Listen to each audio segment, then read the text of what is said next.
इस कार्यक्रम के आयोजक हैं भव्याति भव्य श्री 1008 पारसनाथ जिनबिंब पंच कल्याणक प्रतिष्ठा महोत्सव समिति।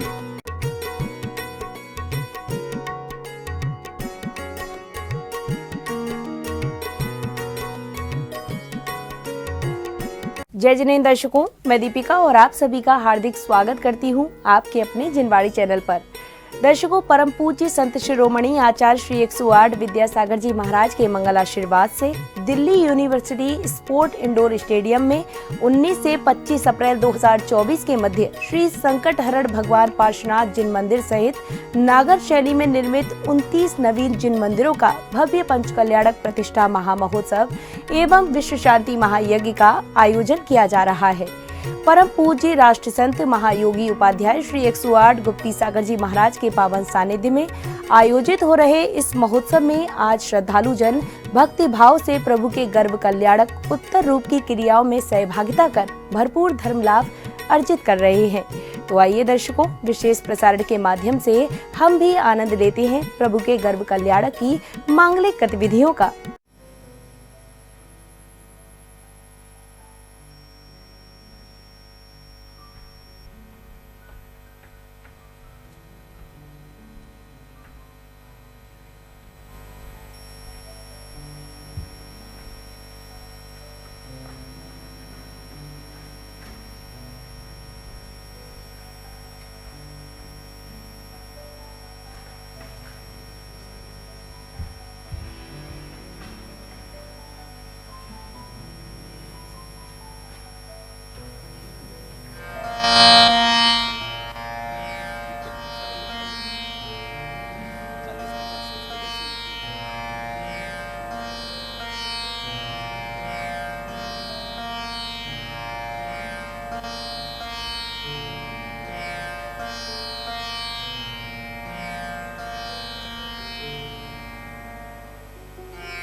बहुत आदर के साथ मैं माननीय मुख्य अतिथि महोदय से विनय पूर्वक निवेदन करता हूं उनके उद्घाटन भाषण के लिए।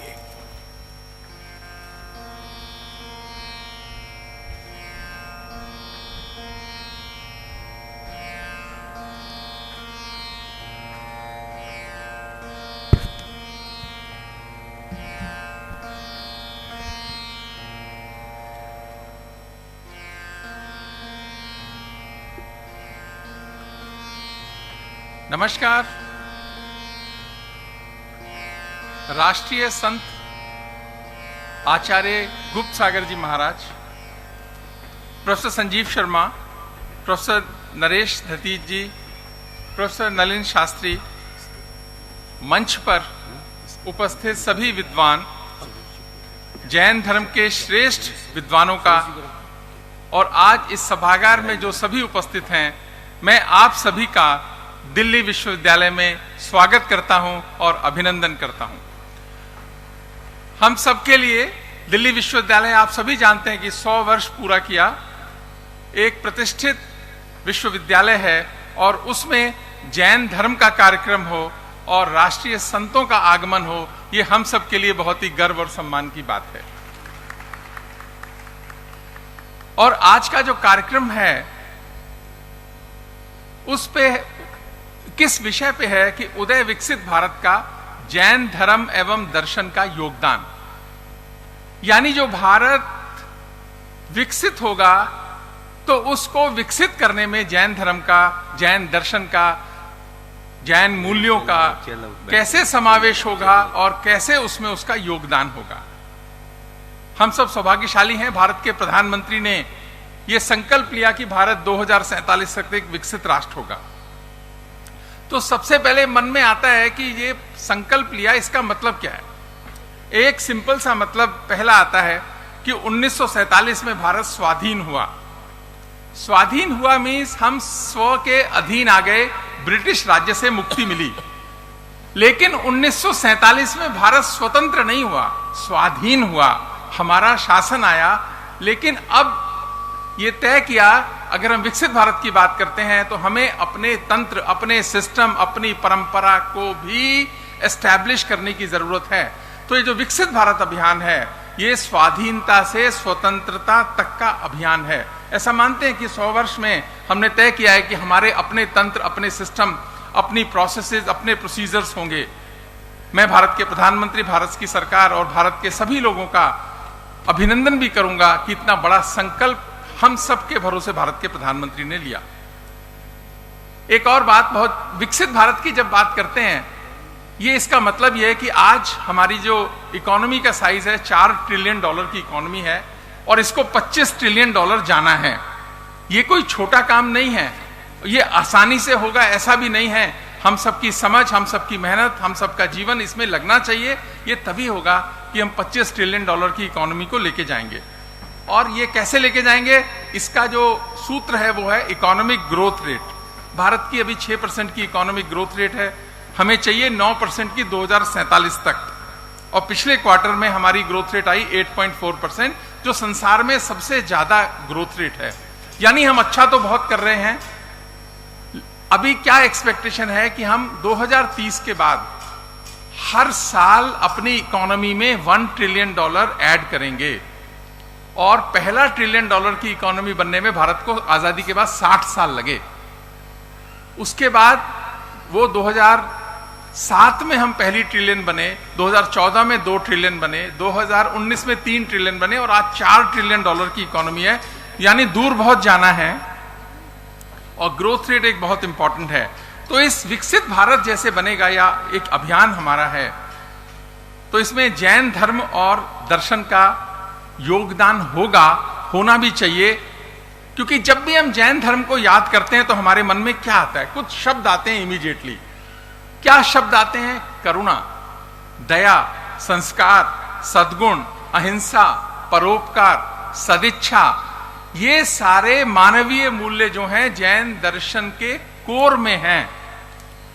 अभी गुजरात के इससे पहले राज्यपाल थे माननीय ओम प्रकाश कोहली जी, वो दिल्ली विश्वविद्यालय के प्रोफेसर भी रहे, अभी हमारे बीच नहीं है वो कहा करते थे, उन्होंने एक बहुत बार कहा कि पढ़े लिखे लोगों में करुणा की कमी सबसे बड़ी चिंता का कारण है। यानी जो व्यक्ति पढ़ लेता है, किसी पद को पा जाता है, तो उसके अंदर करुणा के भाव की कमी आ जाती है।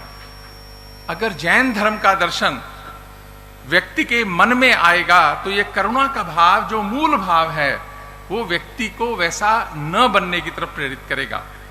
इसी कारण से, क्योंकि हम विकसित भारत की जब बात करते हैं तो भारत को संभालने के लिए, इसको बनाने के लिए बहुत अच्छे व्यक्ति चाहिए जो कार्य को लक्ष्य तक पहुंचाने का दम रखें और कार्य को लक्ष्य तक पहुंचाने के लिए अपना सब कुछ समर्पित करने के लिए तैयार रहें।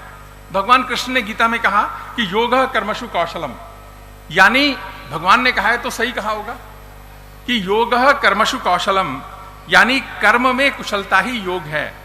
हम जो काम करते हैं उसमें यदि हम सबसे अच्छा करते हैं, डिवोटेड हैं, कमिटेड हैं, वही योग है। आप प्राध्यापक हैं, बहुत सारे शिक्षा से जुड़े हुए लोग हैं, अगर, क्योंकि योग के बारे में एक बात सही कही जाती है वैसे तो, कि योग मन, बुद्धि, शरीर, आत्मा और भावनाओं को संतुलन और सामंजस्य स्थापित करता है। तो 1 घंटे सुबह योग करना चाहिए, रामदेव जी भी कहते हैं, सब लोग कहते हैं।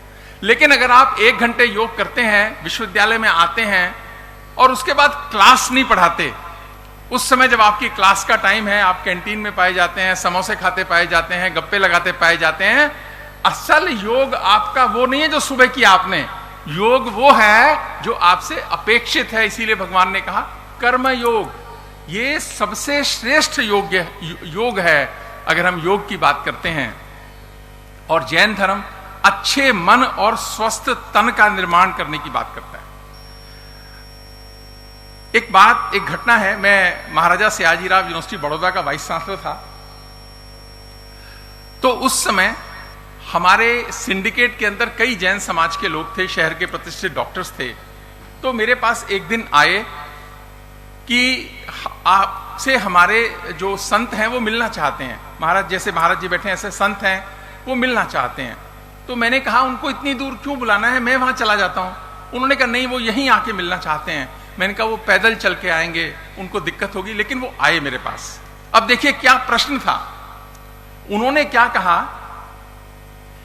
कि महाराजा बड़ौदा ने जैन समाज के प्राचीन ग्रंथ, बहुत सारे प्राचीन ग्रंथ विश्वविद्यालय के ओरिएंटल इंस्टीट्यूट को दिए थे और हमारे पास हैं वो, और वो प्राकृत और पाली भाषा में लिखे हुए हैं। आज प्राकृत और पाली भाषा को जानने वाले बहुत कम हैं, और आपके ओरिएंटल इंस्टीट्यूट में तो नहीं ही है कोई जो इस भाषा को जानता है। तो हमने एक प्रोजेक्ट लिया है कि इनको ट्रांसलेट किया जाए हिंदी में, इंग्लिश में, मराठी में, गुजराती में, ताकि ये जो ज्ञान का भंडार है ये नई हमारी जो आने वाली जनरेशंस हैं उन तक जाए, उनको समझे, वरना ये उनके साथ चला जाएगा। कितना एक सहज लेकिन अच्छा कार्य वो करना चाहते थे। तो मैंने कहा इसमें क्या दिक्कत है? उन्होंने कहा कि दिक्कत यह है कि आपका एक नियम है कि एक दिन में इन ग्रंथों को हम 6 पेजेस देंगे सिर्फ आपको, और आप उनको 6 पेजेस ले जाइए, पढ़िए, ट्रांसलेट कीजिए, जो करना है करिए। तो मैं तो हैरान हो गया कि ये कौन सी सोच हो गई। रेलेवेंट लोगों को बुलाया गया, इंस्टीट्यूट के लोगों को बुलाया गया, तो उन्होंने कहा नहीं सर, ये ग्रंथ तो बहुत अच्छे हैं, पर यदि हम इनको दे देंगे तो हमारा जो एकाधिकार है, हमारी जो मोनोपोली है वो खत्म हो जाएगी। तो मैंने कहा आपकी मोनोपोली कैसे है? ये तो ज्ञान है, आप इसके कस्टोडियन तो हो सकते हैं, ओनर तो नहीं है ना। आपने तो क्रिएट नहीं किया, हमारे फोर फादर्स ने क्रिएट किया। तो इसमें तो उन्होंने कहा कि इसका डिजिटाइजेशन कराना चाहिए, और उसमें 1 करोड़ 2 करोड़ जो लगेगा जैन समाज देगा, जैन समाज उसको देने के लिए सक्षम भी है और हम देंगे। आप हैरान होंगे, उसको एग्जीक्यूट कराने में बहुत आसानी से नहीं कर पाए। हमने किया, लेकिन उनको दिए, क्योंकि वो लोग आते थे, पैदल चल के आते थे, ट्रांसलेशन का काम है, इतना जरूरी काम वो कर रहे थे। एक बड़ा अच्छा ये जो प्रवृत्ति हुई कि हमें कंटेम्परेरी रहना है और ज्ञान को नई पीढ़ी तक पहुंचाने का काम इस पीढ़ी का है, जो आज पीढ़ी है, जो उस समय है। इतना बड़ा काम जैन समाज ने किया। तो ये जो मन है ना, इसको बदलने की और इस मन को बड़े करने की आवश्यकता है। यह प्रवृत्ति हमको जैन समाज से सीखनी चाहिए। और अगर भारत को विकसित होना है, अच्छे मन को तैयार करने का जो काम है, संस्कार से भरे, देश से प्यार करने वाले अच्छे इंसानों का निर्माण जो करना है, वो जैन दर्शन के माध्यम से हो सकता है। पर एक बात जो मेरे मन में कई बार आती है कि अहिंसा जो है वो कोर में है, पर अहिंसा कितनी, कब, कहां और कब तक? अहिंसा कितनी, कब, कहां और कब तक? क्योंकि जैन धर्म का दर्शन कहता है, एक बहुत अच्छी बात कहता है कि स्थायी समाधान केवल हृदय परिवर्तन से संभव है। यह बिल्कुल ठीक बात है कि स्थायी समाधान हृदय परिवर्तन से संभव है, लेकिन दुष्टता छोड़ता तो नहीं है ना। युद्धों से समाधान नहीं निकलते, ये तो ठीक है, लेकिन दुश्मन पिटे बिना टेबल पर आकर बैठता तो नहीं है ना। ये जो एक बात है, इस पर भी एक विचार करने की आवश्यकता है कि अगर अच्छे समाज, अच्छे व्यक्तियों से सब अच्छा हो जाता तो भगवान राम, कृष्ण और सारे भगवानों को इतना परेशान और संघर्ष क्यों करना पड़ता? दुष्टता छोड़े, बड़ा दुष्कर कार्य है। लेकिन फिर भी मैं मानता हूं स्थायी समाधान केवल हृदय परिवर्तन से होगा।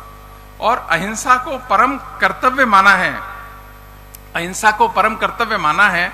और जो एक बात है बहुत सही, एक भगवत गीता का श्लोक है जो बहुत कोट सब लोग करते हैं, और मैं जैन समाज के लोगों के सामने बोल रहा हूं, तो थोड़ा अगर कुछ गलत बोलूं तो मुझे माफ भी कीजिएगा। मैं साधारण आदमी, साधारण तरीके से अपनी बात रखने की कोशिश कर रहा हूं कि अहिंसा परमो धर्म, ये हम कहते हैं, मानते हैं, हमारे ब्लड में भी है और कोशिश भी की जाती है और सही भी बात है। लेकिन जो इससे अगली लाइन है उस पर हम बात नहीं करते हैं। इससे जुड़ी हुई है ना, जिसने ये बात कही गीता में, उन्होंने तो पूरी बात कही, हमने आधी बात ले ली कि अहिंसा परमो धर्म। पर इससे आगे की लाइन क्या है? धर्म हिंसा तदैव च, मतलब अहिंसा मनुष्य का परम धर्म है। ये ठीक है, इसमें कोई डिबेट नहीं है, परंतु धर्म की रक्षा के लिए हिंसा उससे भी श्रेष्ठ मार्ग है। मैं ये क्यों बात कह रहा हूं कि ये उससे भी श्रेष्ठ मार्ग है? मैं इसलिए कह रहा हूं कि जब धर्म की बात करते हैं तो व्यक्ति का धर्म अलग हो सकता है, राजा का धर्म अलग हो सकता है, होना चाहिए। इसका जो घालमेल हुआ ना, हमने 800 साल की गुलामी देख ली इसके अंदर। यानी राजा का, सरकार का पहला काम है सीमाओं की सुरक्षा, उनका दूसरा काम भी यही है सीमाओं की सुरक्षा, तीसरा काम भी यही है सीमाओं की सुरक्षा, और सरकार का 10वां काम भी यही है सीमाओं की सुरक्षा। 11वां काम उसके बाद में आता है कि उसकी सीमाओं में कोई भूखा न सोए। पहले 10 काम में अगर हमको युद्ध करना पड़ता है, राष्ट्र की सीमाओं को बचाना, ये भारतीय समाज को, भारत के लोगों को बहुत जरूरी सीखना है। कल को जब विकसित हो जाओगे ना तो खतरे बहुत अलग तरह के होंगे और बढ़ जाएंगे वो। ये एक बहुत जरूरी बात है। इसीलिए मैं सोचता हूं कई बार, अहिंसा कितनी, कब, कहां तक। कुंवर बेचन साहब हैं, हिंदी के बहुत अच्छे कवि हुए, उन्होंने बहुत अच्छी एक बात कही है कि कोई उस पेड़ से पूछे मुसीबत में खड़े रहना, कोई उस पेड़ से पूछे मुसीबत में खड़े रहना, कि जिसने बाढ़ के पानी में भी सीखा अड़े रहना। मैं कितने ही बड़े लोगों की नीचाइयों से वाकिफ हूं, बड़ा मुश्किल है दुनिया में बड़े होकर बड़ा रहना। यानी बड़े होकर व्यक्ति बड़ा रहे, इस पर तो शिक्षा में काम ही नहीं हुआ। इसमें तो शिक्षा में बात ही नहीं हुई कि किसी व्यक्ति को शिक्षा, अब हमारे परंपरा में बोलते हैं विद्या ददाति विनम्र, विद्या से विनम्रता आनी चाहिए, पर विद्या से तो अहंकार आ रहा है देश में। ग्राउंड पे क्या हो रहा है कि विद्या से अहंकार आ रहा है, यानी विद्या में परिवर्तन की आवश्यकता है, कि विद्या से विनय आना चाहिए, विनम्रता आनी चाहिए। इसीलिए बड़े हो, जब आपसे कोई मिलकर जाए ना तो उसको यह भाव नहीं आना चाहिए कि कुर्सी तो बड़ी थी पर उस पर आदमी छोटा बैठा हुआ था। ये जो बड़ेपन का भाव है, इस पर काम करने की बहुत आवश्यकता है। जब हम विकसित भारत के लिए नागरिक तैयार करने की बात करते हैं कि जब आपसे कोई मिलके जाए तो उसके मन में यह भाव आए कि कुर्सी तो जो थी वो थी, आदमी इस पे बड़ा बैठा हुआ था, आदमी छोटे का भाव नहीं आना चाहिए। एक और बात अंतिम, भारत ने सदैव सत्य, अहिंसा और सह अस्तित्व की बात की है, और जैन दर्शन इसका मूल आधार है।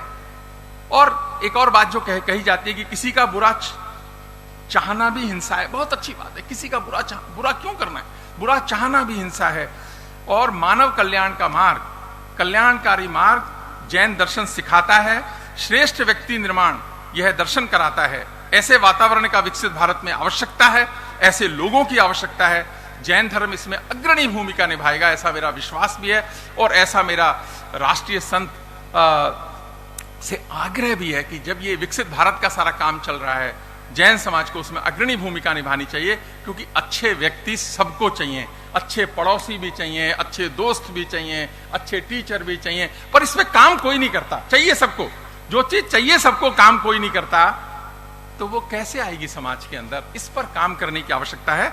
और एक और बात जो मुझे बहुत प्रभावित करती है जैन दर्शन की, कि बैलेंस्ड लाइफ की बात करता है।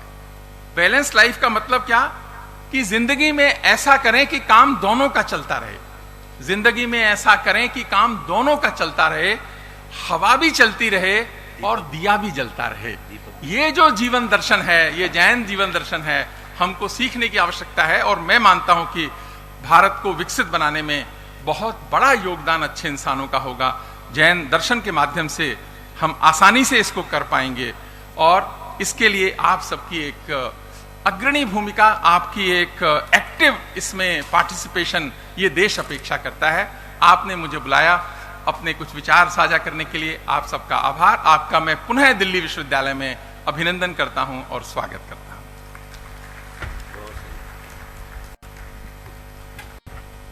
हम कृतज्ञ हैं माननीय कुलपति जी के, जिन्होंने अपने सारगर्भित प्रबोधन में हवा के चलने और दीपक के जलने दोनों की युति का आह्वान किया, और बड़े आदमी की तलाश करने के लिए हम सभी को संप्रेरित किया। माननीय कुलपति जी का हृदय से हम अभिनंदन करते हैं। और कुलपति जी को चूंकि ज़रूरी काम है, प्रस्थान करना है, प्रस्थान के पहले 1 मिनट का हम समय लेंगे। एक आज के इस आयोजन को समर्पित समारोह अभिज्ञा करके एक स्मारिका प्रकाशित हुई है, जिसमें सभी माननीय कुलपतियों के परिचय और उनके आलेख हैं। उस कृति का, और परम पूज्य गुरुदेव की एक बड़ी ही अद्भुत कृति आई है, अमीर कैसे बने, मानवीय मूल्यों, मानवीय गुणों के विकास से सच्ची अमीरी की संप्राप्ति का आह्वान करने वाली परम पूज्य गुरुदेव की कृति का, दोनों कृतियों का मंगल लोकार्पण हमारे माननीय अतिथिगण कर रहे हैं।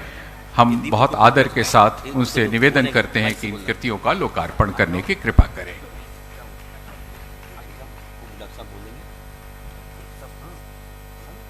इस कृति का शीर्षक है परम पूज्य गुरुदेव की कृति का आज ही अमीर बनिए, और इस कृति को उदित कराने में जिन्होंने पुण्यार्जन किया है श्री राम गोपाल अमित जी जैन आदर्श नगर, इनके पुण्य का ऐसा उदय है कि आज यह कृति उदित होकर आप सभी के समक्ष प्रस्तुत हो रही है।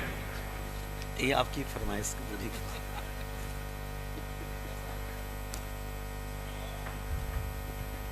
अच्छा, हाँ मंडी।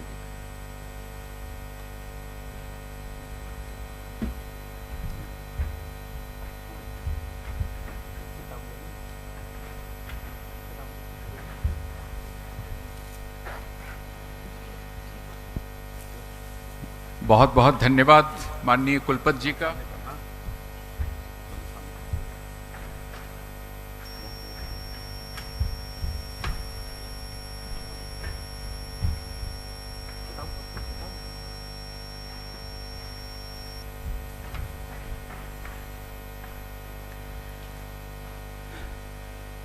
देवियों और सज्जनों, हमारे बीच एक ऐसे सर्जक उपलब्ध हैं जिन्होंने शून्य से उत्कर्ष की यात्रा में अपना अद्भुत योगदान दिया है। एक ऐसे समाज सेवी जिनकी सेवाशीलता का तेजोमय प्रकाश, अंतस की उदारता, कोमलता और स्निग्धता की युति ने जन जन के प्रति आपके वात्सल्य भाव आप्लावित सह अनुभूति का संचरण कराया है, सहजता और आत्मीयता के साथ। बहुत आदर के साथ आदरणीय श्री सुरेश जैन जी, कुलाधिपति तीर्थंकर महावीर विश्वविद्यालय मुरादाबाद, जो समन्वय, सहिष्णुता, परस्पर प्रीति, वात्सल्य और सहज स्वाभाविक आत्मीयता के प्रतीक हैं। आपके व्यक्तित्व में जड़ता की इति हो चुकी है और गतिशीलता का स्वाभाविक उन्मेष हुआ है। हम बहुत आदर के साथ इस मंच से आपके संबोधन हेतु आपको आमंत्रित करते हैं। आदरणीय श्री सुरेश जी जैन, माननीय कुलाधिपति तीर्थंकर महावीर विश्वविद्यालय, जिसे राष्ट्रीय मूल्यांकन एवं प्रत्यायन परिषद ने ए ग्रेड से विभूषित किया है। सबसे पहले तिलक के लिए और माल्यार्पण के लिए एवं उत्तरीय अर्पण के लिए सभी से निवेदन, पवन जी से, वीरेंद्र जी से, पंकज जी से, दीपक जी से, कि कृपया वे माननीय अतिथि महोदय का स्वागत करें, कॉन्फ्रेंस किट उन्हें अर्पित करें।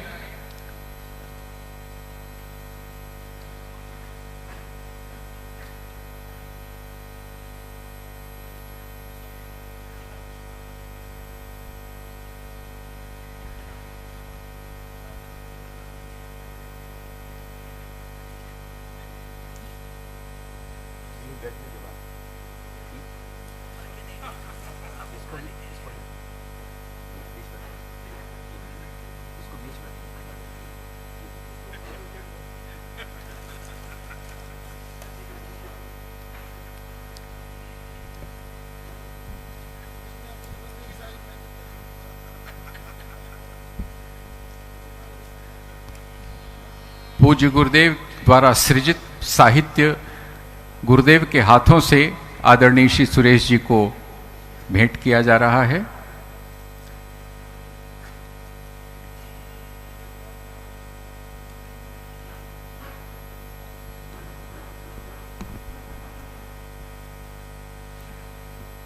आदरणीय श्री सुरेश जी जैन।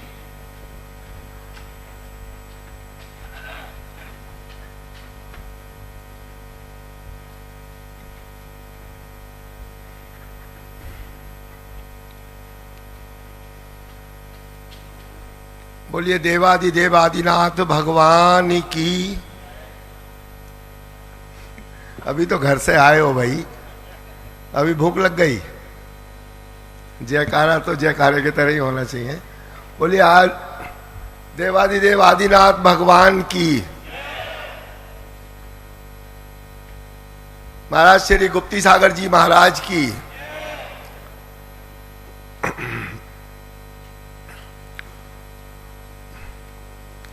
अति सम्मानित मंच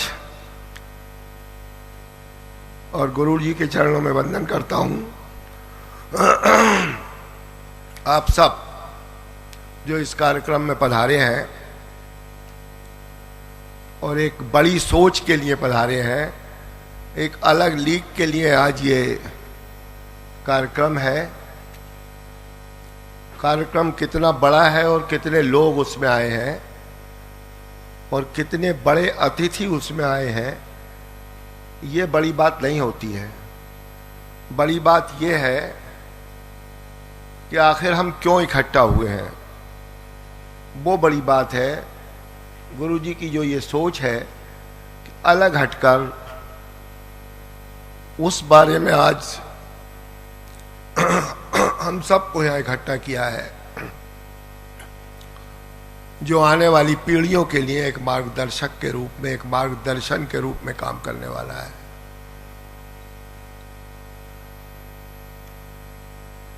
मैं एकेडेमिया से नहीं हूं, फिर भी काम वही करता हूं जिससे बच्चों का बेहतर भविष्य बन सके, और उसमें आप सब लोग जो यहाँ बैठे हैं वो मेरी मदद करते हैं। मैं केवल प्लेटफार्म उपलब्ध कराता हूँ और सेवा के रूप में जो आप शिक्षण, प्रशिक्षण और अपनी नॉलेज को दूसरों के साथ साझा करते हैं, वो बड़ा काम है। अभी जैसे वीसी साहब जो दिल्ली यूनिवर्सिटी के थे, बहुत ही अच्छी सी बात उन्होंने कही कि हमारे पास कितना ज्ञान है, कितना ज्ञान है जो अलमारियों में बंद है। वो एक विश्वविद्यालय जो बड़ौदा में है, उसमें काम हुआ, वहाँ की समाज ने किया, बहुत उत्कृष्ट समाज है बड़ौदा की। पर ऐसी चीजें हर जिले में, हर मंदिर में, हर सभा स्थल पर जो प्राचीन है या प्राचीन तीर्थ हैं, साउथ में तो बेहिसाब हैं, और नॉर्थ में भी उनकी उपलब्धता कम नहीं है। मैं तीर्थंकर महावीर विश्वविद्यालय की ओर से महाराज श्री को और आप सब जो इसमें अपनी सहभागिता करना चाहें, तो तीर्थंकर महावीर यूनिवर्सिटी उसके फाइनेंशियल पार्टनर के रूप में किसी भी स्तर पर जाने के लिए तैयार है। जो भी फंड्स इस तरह के किसी काम में कहीं पर भी लगने हो, तो उसको तीर्थंकर महावीर विश्वविद्यालय शहर स्वीकार करता है कि उसमें जो भी खर्चा होगा, जो भी इन्वेस्टमेंट होगा, हमारी पुरानी कल्चर को बचाने के लिए वो हम करेंगे।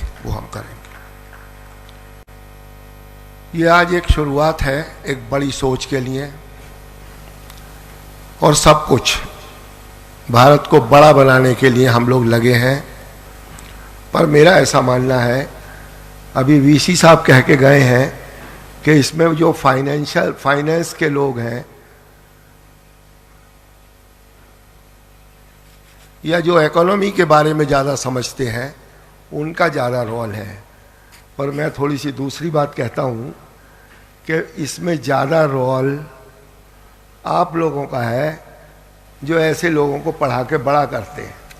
क्योंकि जो पुरानी सोच थी वो अपनी जगह थी, पर आज की जो शिक्षा जिसके लिए आप सब लोग लगे हैं, उससे जो प्रोडक्ट आ रहे हैं, आज की हमारी शिक्षा के बाद देश और विदेश में जो हमारा नवयुवक जो काम कर रहा है, वो भारत को बड़ा बना रहा है। सारी दुनिया में अगर भारत का डंका बज रहा है तो वो हमारे नवयुवक की वजह से बज रहा है।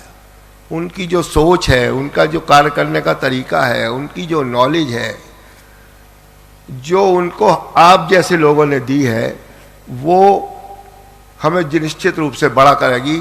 बड़ी सोच के साथ हम बड़े होंगे, बड़े सपने देखने से हम बड़े होंगे। और एक बहुत बेसिक बात मैं कहना चाहता हूं कि नॉलेज के साथ साथ अगर हम कमिटमेंट की बात भी कर लें, हम कमिटमेंट बहुत करते हैं। जहां भी अवसर आता है हम कोई ना कोई कमिटमेंट कर देते हैं। पर इंपॉर्टेंट यह है कि क्या हम ईमानदारी से अपने किसी भी कमिटमेंट को किसी भी स्तर पर जाकर पूरा करने के लिए हमेशा तैयार रहते हैं कि नहीं रहते हैं।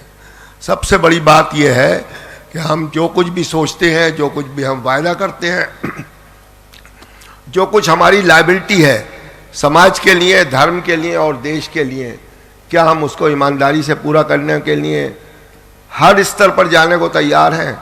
शायद नहीं, पर जरूरी यही है कि हम अपनी ईमानदारी के साथ जो हम लोगों को हमारे कमिटमेंट हमारे बुजुर्गों ने किए हैं, हमने किए हैं, हमारे साधु हमसे चाहते हैं, उन सब कमिटमेंट को हम हर स्तर पर पूरा करने का प्रयास करें। मैं यहाँ आज महाराज साहब के हुक्म से उपस्थित हूँ और महाराज जी और जो इस आयोजन के लोग हैं वो सभी, मैं आज ये कमिटमेंट करता हूँ कि आपके इस प्रभाव में, आपकी इस सोच में, मैं तीर्थंकर महावीर विश्वविद्यालय का चांसलर होने के नाते और सुरेश जैन एज ए व्यक्तित्व होने के नाते हर कीमत पर, हर तरह से, हर लिहाज से आपके साथ हूँ। मेरे लिए जो भी आदेश होगा, गुरुजी की आज्ञा होगी, मैं उसे हमेशा पूरा करने के लिए ईमानदारी और कमिटमेंट के साथ तैयार रहूँगा। आप सब ने मुझे इतनी इज्जत दी, आचार्य श्री महाराज श्री ने यहाँ बुलाया, आप सबका बहुत बहुत शुक्रिया, बहुत बहुत धन्यवाद। जय जिनेंद्र।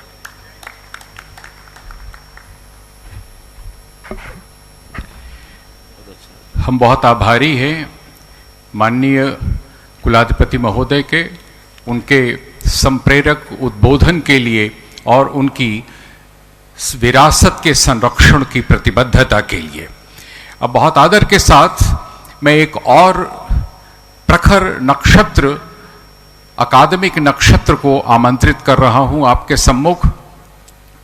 आदरणीय प्रोफेसर डॉक्टर संजीव शर्मा जी, पूर्व कुलपति महात्मा गांधी केंद्रीय विश्वविद्यालय मोतिहारी, जिनका तेजस्वी आभा वलय और अलौकिक तथा विनम्र समर्पण उनकी शिक्षा एवं शोध की यात्रा को 3 दशकों से अधिक के कार्यकाल में प्रवृत्त कर चुका है। मानवीय संवेदनाओं की उदात्तता से स्पंदित प्रोफेसर शर्मा जी मृदुता, श्रद्धाशीलता और आचरणशीलता के महापुंज के रूप में उद्भूत हुए हैं और आपके सापेक्ष चिंतन मनन के सतत अनुशीलन से आपकी गुण ग्राहकता, ग्रहणशीलता और विनम्रता की त्रिपदी की साधना संभव हुई है। भारतीय ज्ञान संपदा के संवर्धन में विशेषकर संस्कृत के उपयोग के माध्यम से आपने अपना अप्रतिम योगदान दिया है। इस मंच पर आदरणीय प्रोफेसर डॉक्टर संजीव शर्मा जी का हम हार्दिक अभिनंदन करते हैं और उनके तिलक अर्पण, उत्तरीय अर्पण के लिए मैं सभी बंधुओं से निवेदन करता हूं।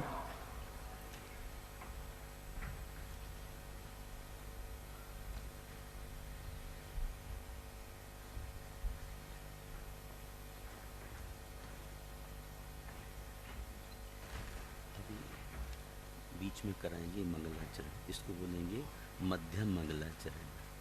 मध्यम, प्रथम, मध्यम, अंतिम। तो बरसिंह मध्यम।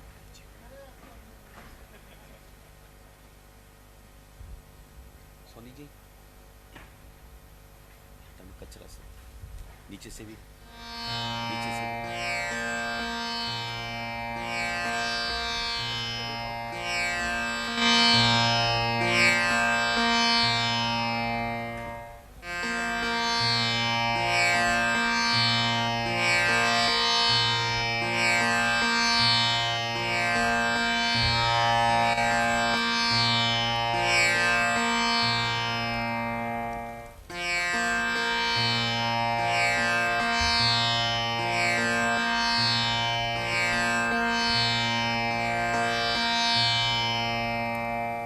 प्रोफेसर डॉक्टर संजीव शर्मा जी से उनके संबोधन हेतु विनम्र निवेदन।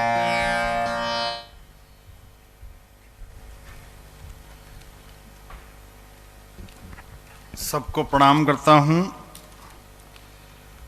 आज के इस कुलाधिपति एवं कुलपति सम्मेलन में हम सबको अपने आशीर्वचन से अनुग्रहित करने के लिए उपस्थित परम श्रद्धेय उपाध्याय श्री डॉक्टर गुप्त सागर जी मुनिराज के श्री चरणों में प्रणाम निवेदित करता हूं।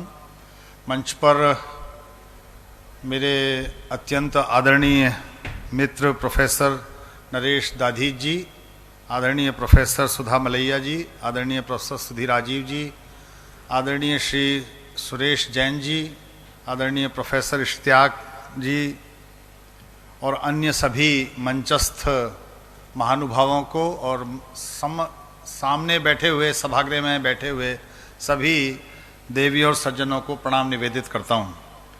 मैं आदरणीय प्रोफेसर नलिक के शास्त्री जी का बहुत बहुत आभारी हूँ कि मुझे आप सबके बीच में आने और आचार्य श्री के आशीर्वाद प्राप्त करने और अपने कुछ विचार रखने का एक अवसर प्राप्त हुआ है। भारत विश्व की सबसे पुरानी संस्कृति है, विश्व का सबसे पुराना समाज है, विश्व की सबसे पुरानी सभ्यता है, विश्व की सबसे पहली कविता हमने रची है, विश्व की सबसे पहली कथा भी हमने सुनी है और विश्व को सबसे पहले विश्व का विचार भी हमने दिया है। भारत विश्व का गुरु रहा है और संयोग है कि हम इस समय समग्रता से ये प्रयत्न कर रहे हैं कि हम पुनः विश्व गुरु बने।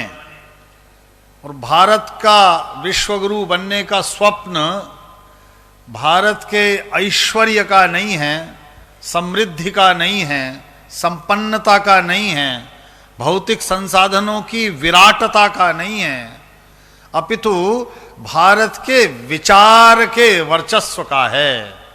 भारत ने पहले भी विश्वगुरु का स्वरूप अपने विचार के कारण प्राप्त किया।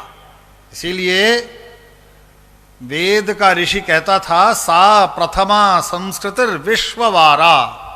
यह विश्व की पहली संस्कृति है जो विश्व की पहली मात्र नहीं है, विश्व का वर्ण करती है, संरक्षण करती है, वारण करती है, उसे बचाती भी है। इसीलिए भारत जिस भी विचार को लेकर गया विश्व के सामने, उसे वैश्विक विचार के रूप में लेकर गया, किसी एक क्षेत्र विशेष के विचार के रूप में नहीं। इसी का परिणाम है कि भारत में भगवान महावीर के द्वारा प्रतिपादित जैन धर्म भी वो विश्व भर की चिंता करने वाला विचार है। वो कोई एक धर्म विशेष के अनुयायियों, मतावलंबियों, मतपंथियों, संप्रदाय में विश्वास करने वाले उन सब की चिंता नहीं करता। इसलिए वो विश्व भर का विचार भारतीय पारंपरिक सांस्कृतिक सभ्यतागत मूल्यों से ऐसे तत्व ग्रहण करके जो समकालीन मात्र ना हो, जो दूर तक देख सकते हो, दूरगामी दृष्टि रखते हो, उनको लेकर आगे बढ़ा। इसीलिए अहिंसा का विचार पारंपरिक विचार से जैन धर्म में होते हुए वो केवल मनुष्यों के बीच हिंसा के रोकने का विचार नहीं बना, वह संपूर्ण प्राणी मात्र के प्रति अहिंसा का विचार बन गया। और यह जो भारतीय पारंपरिक वैचारिकी में जैन धर्म का अवदान है, वो इसी से मूलतः प्रारंभ होता है। और यह जो करुणा जिसका उल्लेख प्रोफेसर योगेश सिंह कर रहे थे, मुझे लगता है ये भारतीय परंपरा के सारे विचार जैन ऋषियों के द्वारा अनुस्यूत वैचारिकी और ये जो प्रवहमान विचार सब में उनके क्रियाकलापों में भी परिलक्षित होता है, उसकी आज अधिक आवश्यकता इस रूप में है कि हम पुनः विश्व गुरु के आसन पर अधिष्ठित होने के लिए प्रयत्न कर रहे हैं, उद्यत हैं। ऐसे में मुझे ये बात बहुत रोचक लगी। हमारे आदरणीय श्री सुरेश जैन जी, मेरा उनसे बहुत पुराना परिचय है, उन्होंने एक बहुत अद्भुत बात कही और आपने ध्यान दिया योगेश सिंह जी ने बड़ौदा के उदाहरण से प्राचीन अध्यात्म और ज्ञान के संरक्षण और उसे अद्यतन बनाने की आवश्यकता पर बल दिया, तो उन्होंने बिना कोई विलंब किए सुरेश जैन जी ने कहा मैं इस कार्य के लिए आगे आने को तैयार हूं।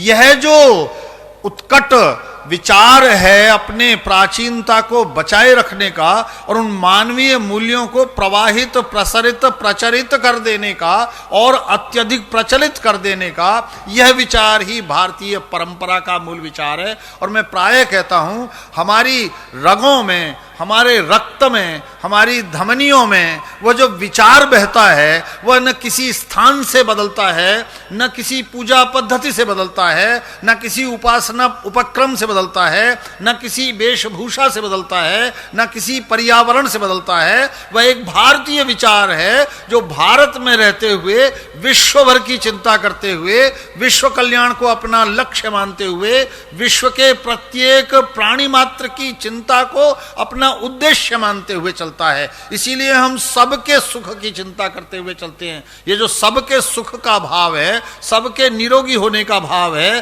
किसी को भी कोई कष्ट ना हो यह भाव है, यह हमने अधिक रूप में देखा तो हमने आपने सबने कोरोना की व्याप्ति में देखा। और कोरोना की व्याप्ति का उदाहरण मैं प्राय ऐसा समझता हूं कि भारतीय होने का, भारतीय विचार का आधुनिकता में सबसे प्रत्यक्ष उदाहरण है। जब विश्व और संपन्न, सुदृढ़, सशक्त, समर्थ और अग्रणी कहे जाने वाले राष्ट्र कोरोना के संकट से जूझ रहे थे, उनकी सारी व्यवस्थाएं ध्वस्त हो गई थीं, तब भारत विश्व भर को सहायता प्रदान कर रहा था, कभी दवाइयों के रूप में प्रदान कर रहा था, और बाद में तो हमने वैक्सीन के माध्यम से विश्व भर में उन देशों को भी वैक्सीन दी जिनसे हमारे राजनयिक संबंध नहीं थे, जहां हमारे दूतावास भी नहीं थे, उनको भी दी, जिनके पास उसको खरीदने के पैसे नहीं थे, हमने उन्हें निःशुल्क भी दी। ये भारत का विचार है, ये सबके चिंता करने का भारत का विचार भारतीय परंपरा में से अनुस्यूत प्रवाहित हुआ है। इसलिए मुझे लगता है कि भारत को विश्वगुरु बनने की ओर सोचने के लिए शिक्षा के क्षेत्र में विशेष रूप से, लेकिन केवल शिक्षा के क्षेत्र में नहीं, लेकिन विचार, शिक्षा, अध्यात्म, आचरण, ज्ञान, इन सब के क्षेत्र में अधिक प्रयत्न करने की आवश्यकता है। और मैं प्राय नलिनी शास्त्री जी लाडनू बुलाते हैं तो वहां का इनका एक ध्येय वाक्य है, वो ज्ञानस्य सारम आचारो, ज्ञान का सार है आचार। संस्कृत कहती है यह क्रियावान स पंडित, विद्वान वो है जो उसे आचरण में लाता हो, जो कहता हो उसे केवल कहता ना हो, उसे अपने व्यवहार में लाता हो। भारत में श्रेष्ठ वही हुए जिन्होंने अपने आचरण में अपने विचारों को ले आए। इसलिए अपने आचरण के माध्यम से भारत विश्व के सामने पुनः एक ऐसा विचार रखे कि हम विश्व कल्याण की दृष्टि रखते हैं, अहिंसा की दृष्टि रखते हैं, करुणा की दृष्टि रखते हैं, परोपकार की दृष्टि रखते हैं, पर दुख कातरता की दृष्टि रखते हैं। यह जो भारत की इस वैचारिकी में से विभिन्न धर्मों में, विभिन्न संप्रदायों में, विभिन्न मतावलंबियों में जो भारत से उद्भूत हुए, उन्हीं में यह भाव है, अन्य में नहीं है। अन्य में निश्चित रूप से एक विभेद का भाव है, वो अनेकांत इस रूप में नहीं है कि अनेक हैं। हमारे यहाँ विभिन्न प्रकार की विचारधाराओं में एक वैचारिक मतभेद मनभेद में परिवर्तित नहीं होता, लेकिन कहीं ऐसा नहीं कहते जो एक इस विषय को मानता है, इस गुरु को मानता है, इस ऋषि को मानता है, इस मुनि को मानता है, इस तीर्थंकर को मानता है, बस वही हमारा है। हम ऐसा नहीं कहते, हम कहते हैं इन्हें भी मानो, इन्हें मानो, इन्होंने अच्छा कहा है, इन्होंने अच्छा आचरण किया है, इनके विचार महत्वपूर्ण हैं, लेकिन ये नहीं कहते जो इन्हें नहीं मानते उन्हें हम जीने नहीं देंगे, उन्हें जीने का अधिकार नहीं है। हम ये नहीं कहते भारत से उद्भूत हुआ कोई विचार ऐसा नहीं कहता।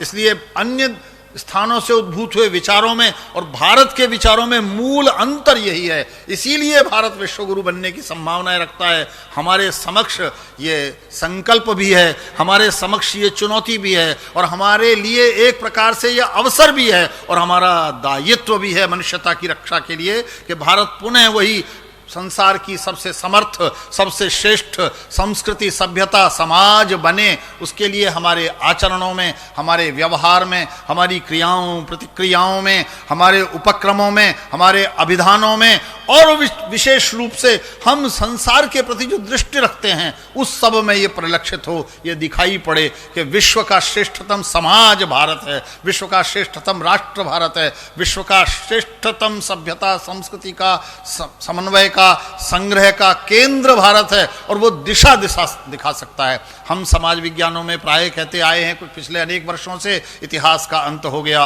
विचारधारा का अंत हो गया, एक संप्रदाय ने घोषणा की भगवान की मृत्यु हो गई। लेकिन ये जो विश्व के ऐसे घोषणा करने वाले हैं, उन्होंने भी कोविड के बाद देख लिया कि एक भारतीय परंपरा ही है, भारतीय संस्कृति ही है, जिसमें से हम कुछ युगानुकूल, देशानुकूल, परिस्थिति अनुकूल, समकालीन प्राप्त कर सकते हैं। वो जो युगानुकूल प्राप्त करने की हमारी इच्छा, अभिलाषा, उत्कंठा है, वो हमारे आचरण में दिखाई पड़े। इसलिए ऐसे महत्वपूर्ण अवसर पर मैं ये अवश्य निवेदन करता हूँ कि हमारे विभिन्न भाषाओं में, भारतीय भाषाओं में जैन धर्म का संसार को सबसे बड़ा योगदान यदि मैं देखता हूँ, अहिंसा, करुणा, परोपकार के साथ साथ भारत में यदि जो अवदान है वो प्रत्यक्ष रूप से दिखाई पड़ता है, वो भाषाओं के विषय में है, वो वास्तुकला स्थापत्य के विषय में है। तो उनको आज के विद्यार्थियों से परिचित कराने का दायित्व हमारा अधिक है। इसलिए मैं ये निवेदन करूंगा अपने सभी मित्रों से,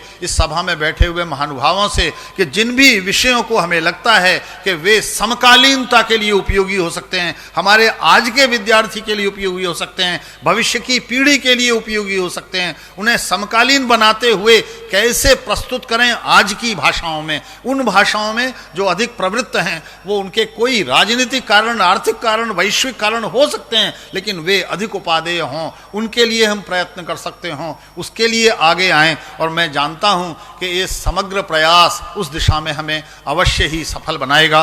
पुनः एक बार आप सबको मुझे अवसर देने के लिए और मुझे सुनने के लिए बहुत बहुत प्रणाम करता हूं। सबको नमस्कार।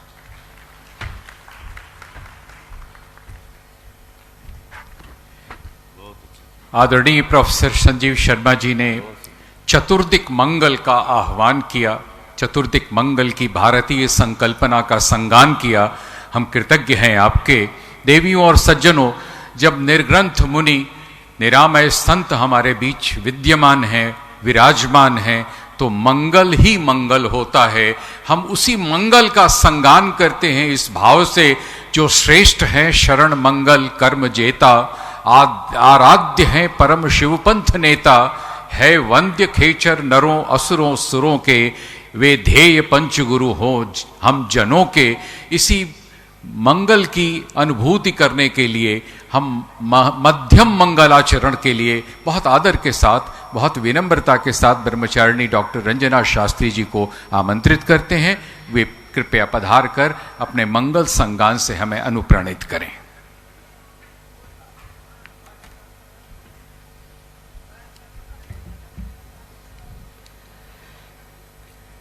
जय बोले आचार्य भगवान श्री विद्यासागर जी महाराज की, उपाध्याय श्री गुप्ती सागर जी महाराज की।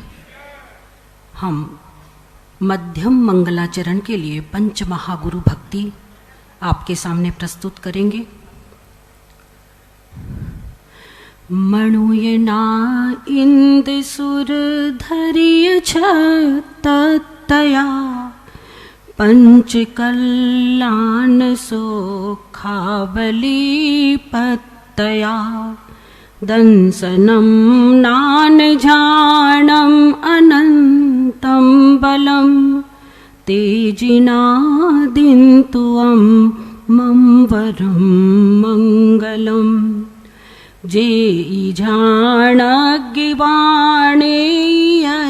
दड्डयम्, जेहि पत्तं शिवं साशयं ठाणयं, ते महं दिन्तु सिद्धावरं नाणयं, तेजिनादिन्तु सिद्धावरं नाणयं।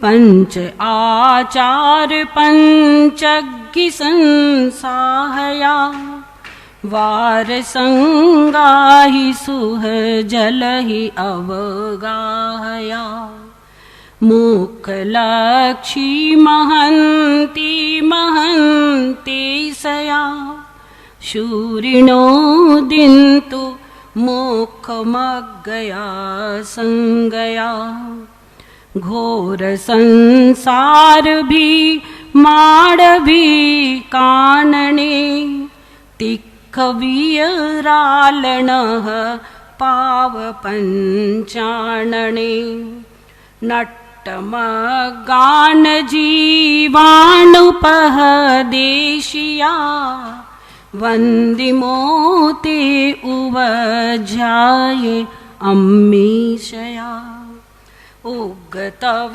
चरण कर नेहि झीणम गया धम्मवर झान सुकेक झाणम गया धम्मवर झान सुकेक झाणम गया निभरम तव सिरी ये समालिंगया साहवो ते महम मुख पहमगया एन तो थेन जो पंच गुरु वंदय गुरु य संसार घन बिल्ली सो छिंदय लहई सो सिद्धि सो खाई बहु माननम कुणहि कम मेघनम पुंजुपजालनम अरुवा सिद्धाइरिया उवझाया साहु पंच पर मेटी एयाण नमो यारा भवे भवे मम सुहम दिन्तु एयाण नमो यारा भवे भवे मम सुहम दिन्तु। जय बोली श्री पंच परमेष्टि भगवान की जय।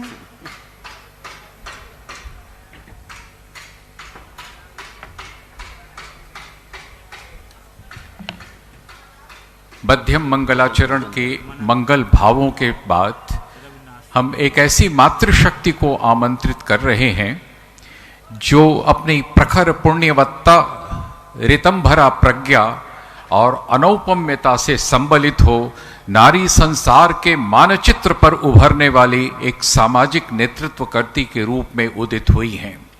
नारी एक रूप अनेक को सार्थक करती बहुमुखी प्रतिभा की धनी रघुनाथ कन्या महाविद्यालय मेरठ की सर्वश्रेष्ठ छात्रा डॉक्टर सुधा मलैया मध्य प्रदेश की असाधारण एवं प्रेरक व्यक्तित्व हैं। ओजस्विनी पत्रिका की प्रधान संपादक, 400 से अधिक लेखों की लेखिका, चाक्षुष यज्ञ, कुंडलपुर ग्रंथमाला सहित 15 ग्रंथों की रचयिता, साहित्यकार, राष्ट्रीय महिला आयोग की पूर्व सदस्य, महिला सशक्तिकरण की पर्याय ओजस्विनी अलंकरण की संस्थापिका, भारतीय जनता पार्टी की पूर्व राष्ट्रीय सचिव, महिला मोर्चा प्रदेशाध्यक्ष, कुशल व स्थापित राजनेत्री, राम जन्मभूमि प्रकरण में मंदिर के सर्वाधिक महत्वपूर्ण साक्ष्यों को अर्पित करने वाली विदुषी, पुरातत्वविद, कला इतिहासकार, नृत्य कला पर 4 से अधिक ग्रंथों की शोधकर्त्री, एकलव्य विश्वविद्यालय दमोह की माननीय कुलाधिपति डॉक्टर सुधा मलैया जी का इस मंच पर हार्दिक अभिनंदन है, आत्मिक वंदन है। डॉक्टर सुधा मलैया जी ने छात्राओं के लिए छात्रवृत्तियों का प्रबंधन, महिलाओं को स्वरोजगार उन्मुख बनाने के विविध उपक्रमों को स्फूर्त किया है, महिलाओं को अल्पसंख्यक संवर्ग की सुविधाओं को दिलाने में अभूतपूर्व योगदान दिया है, उन्हें न्याय दिलाने में आपने बहुत अधिक परिश्रम किया है और अंधेरे में भटकती मानवता के लिए चिन्मय प्रकाश को आपने दिखाया है। हम आदर के साथ डॉक्टर सुधा मलैया जी को उनके संबोधन हेतु आमंत्रित कर रहे हैं।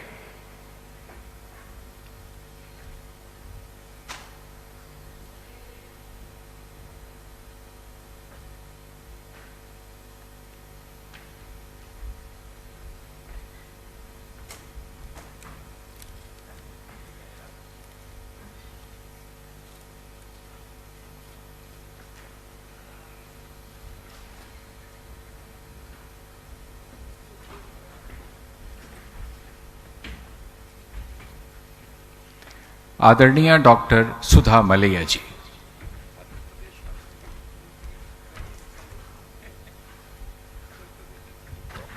शिवं शोद्धबुद्धं परं विश्वनाथं न बन्धो न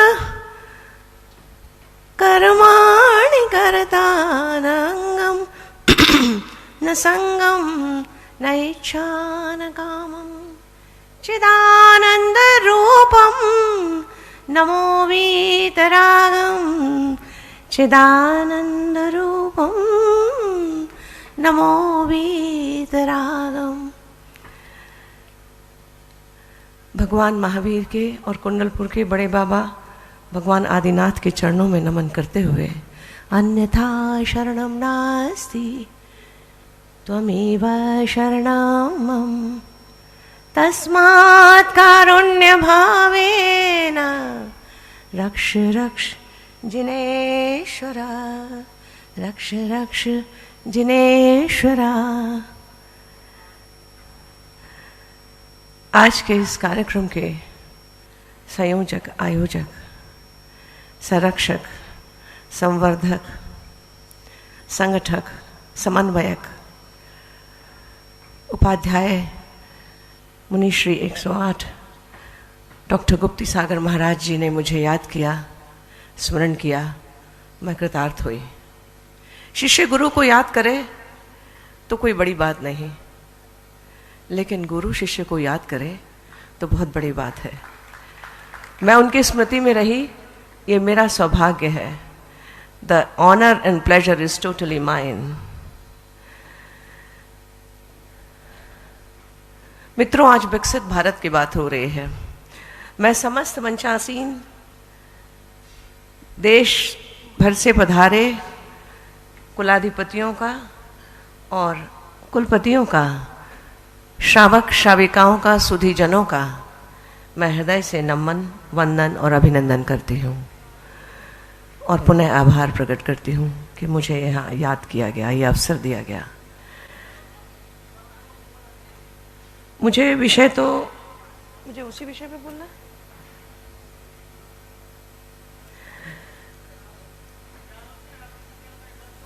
विषय तो बहुत महत्वपूर्ण है, अपरिग्रह।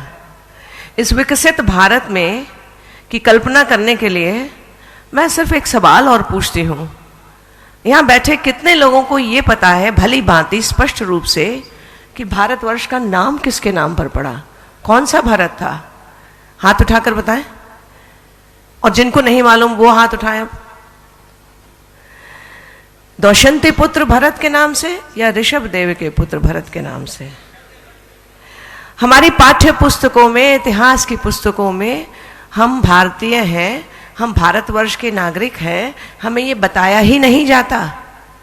लेकिन अब ये बहुत स्पष्ट हो गया है और अभी इसे सभी मानने लगे हैं। और इसको केवल जैन पुराण इसकी घोषणा नहीं करते, 22 पुराण इसकी घोषणा करते हैं कि नाभिराय के पुत्र, ऋषभदेव के पुत्र भरत चक्रवर्ती के नाम से ये देश भारतवर्ष कहलाया। वासुदेव शरण अग्रवाल जी बनारस विश्वविद्यालय के प्राचीन भारतीय इतिहास विभाग के विभागाध्यक्ष थे। उन्होंने एक जगह कह दिया था दौशंती पुत्र। बाद में उन्होंने मार्कंडेय पुराण का अध्ययन करते समय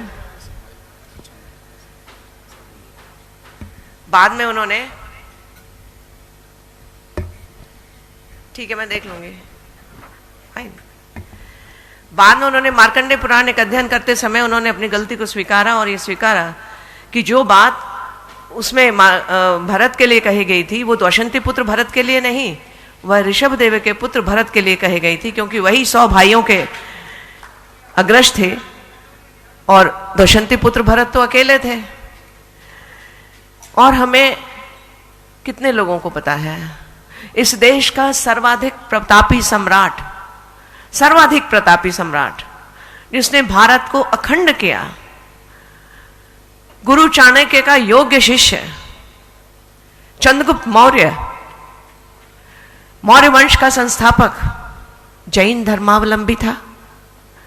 हम लोगों में से बहुतों को नहीं मालूम। मैंने जब एमए इतिहास से किया तो मुझे नहीं बताया गया, मेरी इतिहास की एक भी पुस्तक में लिखा नहीं था। सिर्फ ये कहा गया था कि चंद्रगुप्त मौर्य 50 वर्ष की आयु में सिंहासन छोड़कर कहाँ चले गए, इसके बारे में इतिहास मौन है और हमें कुछ पता नहीं। उनके अंतिम दिनों का हम कल्पना कर सकते हैं, जिसके चरणों में हजारों हजार मुकुट नतमस्तक होकर उसकी चरण वंदना करने के लिए तत्पर रहते थे, वह पल भर में अपने पूरे साम्राज्य का त्याग करके दिगंबरी जैन दीक्षा लेकर भद्रबाहु स्वामी के साथ एक गुरु हुए चाणक्य जिन्होंने राजनीति का ज्ञान दिया, और एक गुरु हुए भद्रबाहु स्वामी जिन्होंने उन्हें अध्यात्म का ज्ञान दिया, आत्मा में स्थित होने के लिए तत्पर किया, आत्म कल्याण के लिए प्रेरित किया। भद्रबाहु स्वामी के साथ वे उस समय दक्षिण चले गए जब भद्रबाहु स्वामी ने यह भविष्यवाणी की, अवधि ज्ञानी थे वे, उन्होंने कहा कि 12 वर्ष का दुर्भिक्ष, अति विकट दुर्भिक्ष पड़ने वाला है, यहाँ पर मुनियों की चर्या नहीं हो पाएगी। तो 12,000 मुनियों के संघ के साथ वो दक्षिण चले गए। दक्षिण में वो जाकर कटवप्र, जिस पहाड़ी को अब चंद्रगिरी कहा जाता है, जो विंध्यगिरी पर्वत के ठीक सामने की छोटी पहाड़ी है श्रवणबेलगोला में, वहाँ पर कटवप्र की पहाड़ियों में वो गए। वहाँ गुरु भद्रबाहु स्वामी ने अपना समय, अंतिम समय निकट जानकर सब मुनियों को कहा। विशाखाचार्य के नेतृत्व में उन्होंने सारे मुनियों को आगे भेज दिया, पांड्य और चोल राजाओं में, मतलब तमिलनाडु की ओर, आंध्र की ओर, और ये कर्नाटक में रह गए। चंद्रगुप्त ने कहा नहीं, मैं नहीं छोड़ूंगा, मैं गुरु की सेवा करने के लिए, उनकी वैयावृत्ति करने के लिए मैं ही रहूंगा।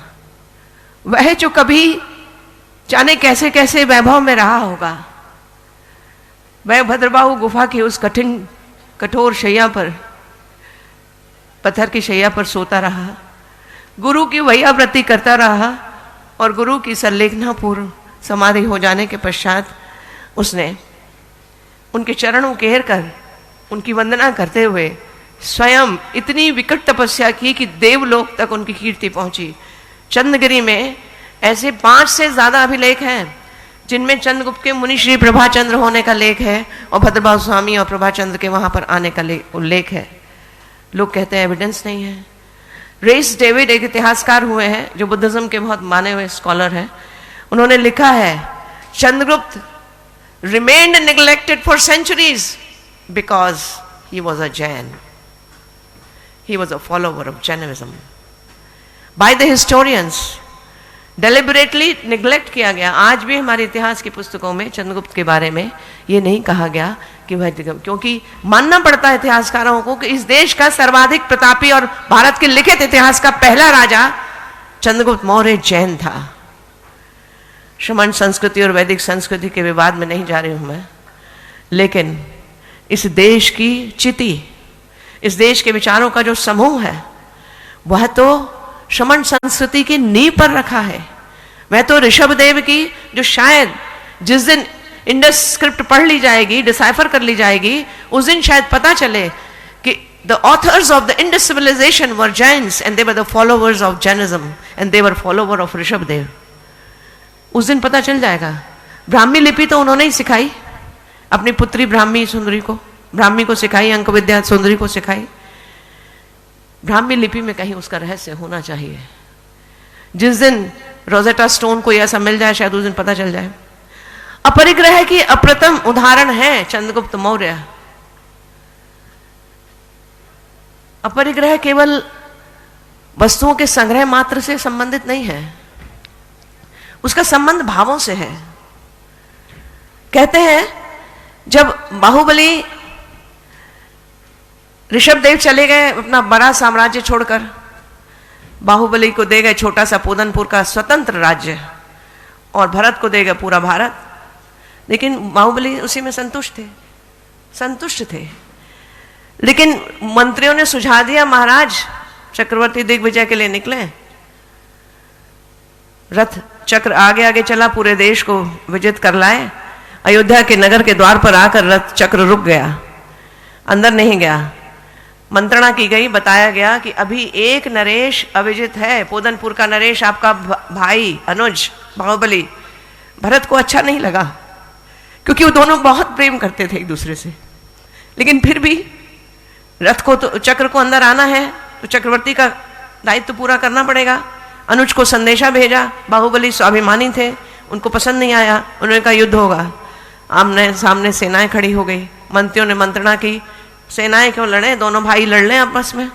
नेत्र युद्ध, जल युद्ध और मल्ल युद्ध हुआ, तीनों में भरत हार गए। और जब अंतिम युद्ध हो रहा था मल्ल युद्ध, तब बाहुबली ने, क्योंकि वो उनसे ऊंचे थे, बलिष्ठ थे, तो बाहुबली ने भरत को ऊंचे उठा लिया और पूरे चतुर्दिक, पूरे रण क्षेत्र में घूम गए। और उनको लगा कि अब वो पटकने ही वाले हैं। उसी क्षण उन्हें बोध हुआ कि मैंने अपने भाई को कितना क्लेश पहुंचाया। ये धरती, इस धरती के लिए, इस धरती, ये धरती दरहा कब किसकी हुई है। और तुरंत वस्त्र उतार कर दिगंबर दीक्षा धारण करके चले गए। 1 वर्ष तक कठोर तपस्या की, लेकिन केवल ज्ञान प्राप्त नहीं हो रहा था। तन पर बाम्बियां बन गई, लताएं लताएं लिपट गई। और ब्राह्मी सुंदरी और भरत गए ऋषभदेव के पास। भगवान क्या बात है, इतनी कठोर तपस्या कर रहे हैं। बोले परिग्रह केवल बाहर का नहीं होता, अंदर का भी होता है। बाहुबली को मान और मोह है। मान इस बात का कि ये धरती भरत की है, और मोह इस बात का कि मैंने अपने भाई को कितना क्लेश पहुंचाया। बहनें और भाई गए, हे प्रभु मान के हाथी से नीचे उतरो। ये धरती तुम ही तो कह रहे थे धरा कब किसकी हुई है। ये धरा ना भरत की है, ना तुम्हारी है, ना किसी की है, तुम सबकी है। मेरा और तेरा कुछ है ही नहीं यहाँ। और किसका मोह, सब लोग, सबके कर्म अपने सुख, सबके सुख दुख अपने कर्मों के अधीन है। तुम किसी को दुख पहुंचाने वाले नहीं हो। बाहुबली को उसी समय आत्मज्ञान हुआ, केवल ज्ञान को प्राप्त हो गए। ये अंदर के और बाहर के परिग्रह की बात है।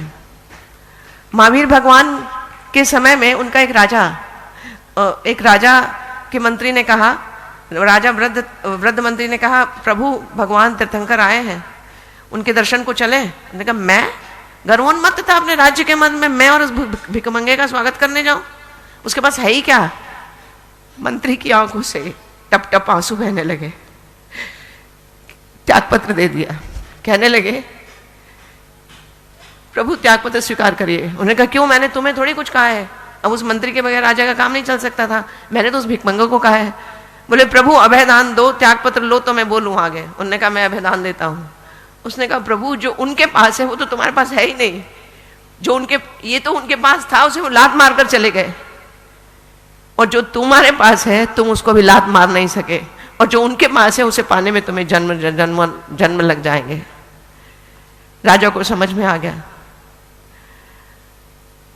एक महाराज जी भी कह रहे थे, मैं अभी अभी कुंडलपुर से आ रहे हूँ, जहाँ आचार्य श्री विद्यासागर महाराज के बाद उनके बाद आचार्य पदारोहण हुआ है। उनके ज्येष्ठ और प्रथम शिष्य आचार्य श्री समय सागर मुनि महाराज का। एक महाराज ने मेरे से कहा, इस दिगंबर मुद्रा का मालूम है महत्व क्या है। ये दिगंबर मुद्रा छोटे में काम चलाने का संपूर्ण अर्थशास्त्र है। अगर इतने कम में काम चल सकता है और अच्छे से चल सकता है तो इतना सारा पसारा करने की जरूरत क्या है। और ये बात मैं केवल आपसे नहीं कह रही, मैं अपने आप से भी कह रही हूँ। अलमारी खोलती हूँ, साड़ियाँ की थप्पी नीचे गिर जाती हैं। इतने में देवरानी बोलती है कौन साड़ी वाला आया है, लेनी है? हाँ ले लेते हैं, देख लेते हैं। इतनी सारी हैं, रिश्तेदारों को दे दो, जरूरतमंदों को दे दो। नहीं अभी थोड़ा सा इसका कुछ बेड कवर बना लेंगे, अभी कुछ और कर लेंगे। छूटता नहीं है परिग्रह। परिग्रह जो आवश्यकता से अधिक की लालसा है, जो तृष्णा है, वो हम सब में है। हम उससे ऊपर हो जाएंगे तो हम पूरे अध्यात्म की पराकाष्ठा को पहुंच जाएंगे। अपरिग्रह अपने आप में अध्यात्म की पराकाष्ठा है और एक संपूर्ण अर्थशास्त्र है, समाज शास्त्र है, जो सबके भावों का रक्षण करता है, सबके भावों का सम्मान करता है, सबके जरूरतों का ध्यान रखता है। आज अगर विश्व को किसी चीज की आवश्यकता है तो वो इसी की आवश्यकता है। ये उपभोक्तावाद की संस्कृति जो बढ़ती चली जा रही है, जहां पैसा ही केंद्र में है कि धन जितना मिल जाएगा उतना ही ज्यादा अच्छा होगा, वहां मनुष्य कुछ रह ही नहीं गया है। उसमें हमें उपयोगिता की उपयोग हमारे जितना हो, जरूरी नहीं है कि मेरे पास कुछ नहीं हो तो मैं अपरिग्रही हूं। आसक्ति, वस्तुओं में आसक्ति। एक साधु नहा रहा था नदी पे, उस एक स्त्री भी नहा रही थी, उसके पास लोटा नहीं था, साधु के पास लोटा था, लोटे से जल डाल डाल के नहा रहा था। उस स्त्री ने कहा महाराज मुझे दे दो लोटा। उसने पैर से छुआ उसे और दे दिया। बोले इतनी देर में, 1 मिनट में अगर हाथ भी लगा लिया ना, इतनी देर में तो मेरा मन फिर आसक्त हो जाएगा इसमें कि मुझे भी तो चाहिए। तो अनासक्त होना यह है। गौतम गणधर महावीर प्रभु के बड़े वो थे, उनकी वाणी पर, उनके रूप पर, उनके वर्ण पर, उनके ज्ञान पर मोहित थे। मोहिनी थी बड़ी उनके ऊपर। महावीर भगवान इसको जानते थे। निर्वाण के 2 दिन पहले उन्होंने गौतम गणधर को शहर के बाहर भेज दिया, और जब गौतम गणधर वापस नगर में आ रहे थे तो उन्हें पता चला प्रभु तो निर्वाण को प्राप्त हो गए। उनके मन में एकदम से भाव आया, हाय भगवान ने मुझे याद भी ना किया, भगवान ने मुझसे अंतिम समय एक बात भी ना की, मुझे बताया भी नहीं। और मैं फिर तब विचार करते करते उन्हें ध्यान आया, वह निरासक्त, निरपेक्ष, निरहंकारी, निर्लिप्त, निर्विकारी महावीर भगवान जो सब पर समान दृष्टि रखते थे, वो किसी में मोह और राग कैसे रख सकते थे। जैसे ही गौतम गणधर को यह आभास हुआ, कितनों को जाने उनके वाणी सुनकर भगवान की वाणी को वही वापस प्रेषित करते थे, कितने जाने कितनों को केवल ज्ञान प्राप्त हुआ, उन्हीं को नहीं हो रहा था। उसी क्षण वो आत्मबंध में स्थित हो गए, अपरिग्रह हो गए, क्योंकि अंदर के परिग्रह से भी मुक्ति पाले। लेकिन बाहर का परिग्रह भी बहुत महत्वपूर्ण है। बाहर में भी हम जितना अधिक करते चले जाते हैं, जो बात मैं आपसे कह रही हूँ वो मैं आपसे पहले अपने मन से कह रही हूँ। क्या मेरे को, मेरी अलमारियां भरी पड़ी हैं, क्या मेरे को जीवन भर एक भी साड़ी खरीदने की आवश्यकता है? अब नहीं है। क्या मेरे को और जेवर खरीदने की आवश्यकता है? नहीं है। मेरा जितना जेवर है मेरे पास उतना तो अपरिग्रह संतोष है। ये संतोष महत्वपूर्ण है। जैसे बाहुबली को था अपोदन पूर्ण नरेश थे, उसी में संतुष्ट थे, नहीं चाहिए अखंड साम्राज्य, लेकिन हमें वो तृष्णा ही खींचती रहती है।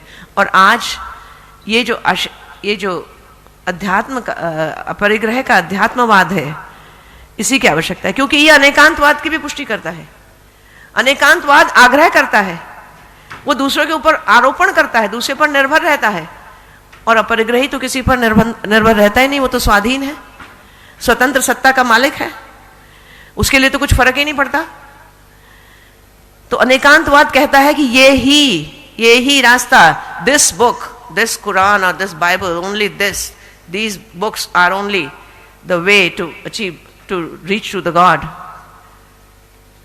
ऐसा नहीं है। ये भी आप कर सकते हैं। मैं किसी को भी मानूं, मैं महावीर भगवान को मानूं, चाहे आदिनाथ भगवान को मानूं, मैं दुर्गा को मानूं या गणेश जी को मानूं, मैं शिव जी को मानूं या कृष्ण जी को मानूं, या मैं किसी भी धर्म को मानूं, अपने अपने रास्ते। यही भारत की चिति है। इस राष्ट्र की चिति यह है कि सत्य एक है, उसको पाने के रास्ते अलग अलग हो सकते हैं। यही भारत की चिति है। और जब तक ये भारत की ये चिति संपूर्ण विश्व में फैलेगी नहीं, भारत विश्व गुरु बनकर जब तक इस चिति का प्रसार नहीं करेगा, क्योंकि सारा आतंकवाद विश्व में जो आतंकवाद से ग्रसित है वो इसीलिए तो कि केवल मेरा अल्लाह, केवल ये एक रास्ता, नहीं तो सारे काफिर, नॉन बिलीवर्स। वाई इतना आग्रह क्यों? जीने दो भाई, जियो और जीने दो का संदेश महावीर भगवान से नहीं, ऋषभ देव के समय से आया था। वसुधैव कुटुंबकम का संदेश महावीर ऋषभ देव से आया था। उन्होंने जो करी थी कि सब लोग जिए, और इसीलिए सारी की सारी षटकर्म सिखाए थे पूरे विश्व को। भारतीय श्रमण संस्कृति का ही विस्तारा उस समय पूरे भारत में हुआ, इसीलिए वो प्राचीनतम है, प्रथम है। और भारतीय संस्कृति के उन्नयन में, विकास में उसका अवदान और योगदान को किसी भी दृष्टि से नकारा नहीं जा सकता। मैं चंद्रगुप्त मौर्य की जिस एविडेंस के बारे में बात कर रही थी, जो प्रमाण चंद्रगुप्त मौर्य के वहाँ चंद्रगिरी पर्वत पर है, वहाँ पर जो छोटे छोटे पैनल्स में उनके दीक्षा लेने का और फिर तपस्या करके समाधि लेने के जो पैनल्स में चित्रण हुआ है वो विश्व की किसी भी स्कल्पचरल आर्ट को बीट कर सकते हैं। They are masterpieces. एक एक भाव भंगिमा इतने 8 और 4 के पैनल्स में इतने सुंदर सुंदर ढंग से उन्होंने, और आज भी जैसे दीक्षा होती है, जैसे केशलोच होता है, जैसे आहारचर्या होती है, जैसे पात्र रखा जाता है, जैसे हथेली अंजुरी में भर के आहार दिया जाता है, वैसे ही वहाँ पर सारा चित्रण हमें 7वीं 8वीं शताब्दी के मंदिर में मिलता है। तो भारतीय कला में, भारतीय इतिहास में, भारतीय संस्कृति के उन्नयन में जितना योगदान जैन धर्म का है और इस अपरिग्रह का है, वह उसी की विश्व को आज आवश्यकता है। विश्व को उपयोगी संस्कृति की आवश्यकता है, उपभोक्ता संस्कृति की नहीं। उपभोक्ता तो और डिमांड है, लेकिन उपयोगी जितनी मेरी ज़रूरत है उतना मेरे पास है, जितने मेरे को ज़रूरत है उतना ज़रूर रखें। इसी बात के साथ बहुत बहुत धन्यवाद, पुनः सबका आभार, और आचार्य श्री के चरणों में, उपाध्याय श्री के चरणों में पुनः वंदन और नमन करते हुए।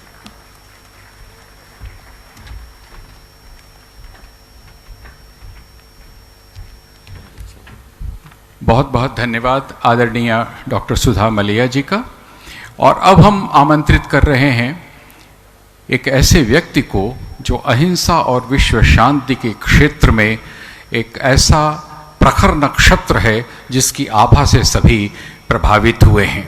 प्रोफेसर डॉक्टर नरेश जी दाधीच, जो वर्धमान महावीर कोटा विश्वविद्यालय के पूर्व कुलपति हैं, भारत सरकार के विभिन्न डेलीगेशंस के वो सदस्य रहे हैं, ज्ञान के समुन्नयन के अप्रतिम साधक के रूप में अवरोधों और अंधकारों को उन्होंने दूर किया है अपने पुरुषार्थ के सकारात्मक प्रयत्नों से, अपनी आध्यात्मिक शुचिता के स्फुरण से। अशुभ वृत्तियों को विगलित करने की तत्परता को रखने वाले डॉक्टर नरेश दधीच जी की प्रसुप्त प्रतिभा हमेशा जागृत हुई है, उनका अध्यवसाय प्रकाशित हुआ है और भावों तथा विचारों की शक्ति की युति से उन्होंने अहिंसा और विश्व शांति के क्षेत्र में समग्रता का ज्ञान कराने में सफलता प्राप्त की है। ऐसे विद्वान डॉक्टर नरेश जी दाधीच को हम आदर के साथ आमंत्रित करते हैं और सबसे पहले उनका हम सम्मान मंच की ओर से करेंगे। पवन जी, दीपक जी, पंकज जी, सभी से निवेदन कि कृपया हमारे आदरणीय डॉक्टर दधीच जी का सम्मान करने की कृपा करें।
परम आदरणीय प्रोफेसर डॉक्टर नरेश जी दाधीच।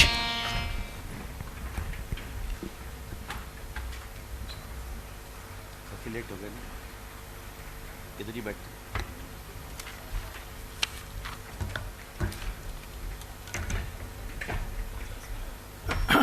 नमस्कार।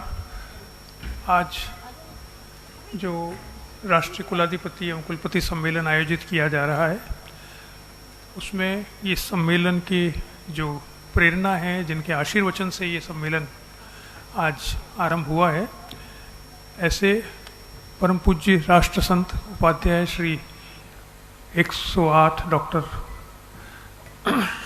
गुप्ती सागर जी मुनि को मैं प्रणाम करता हूँ।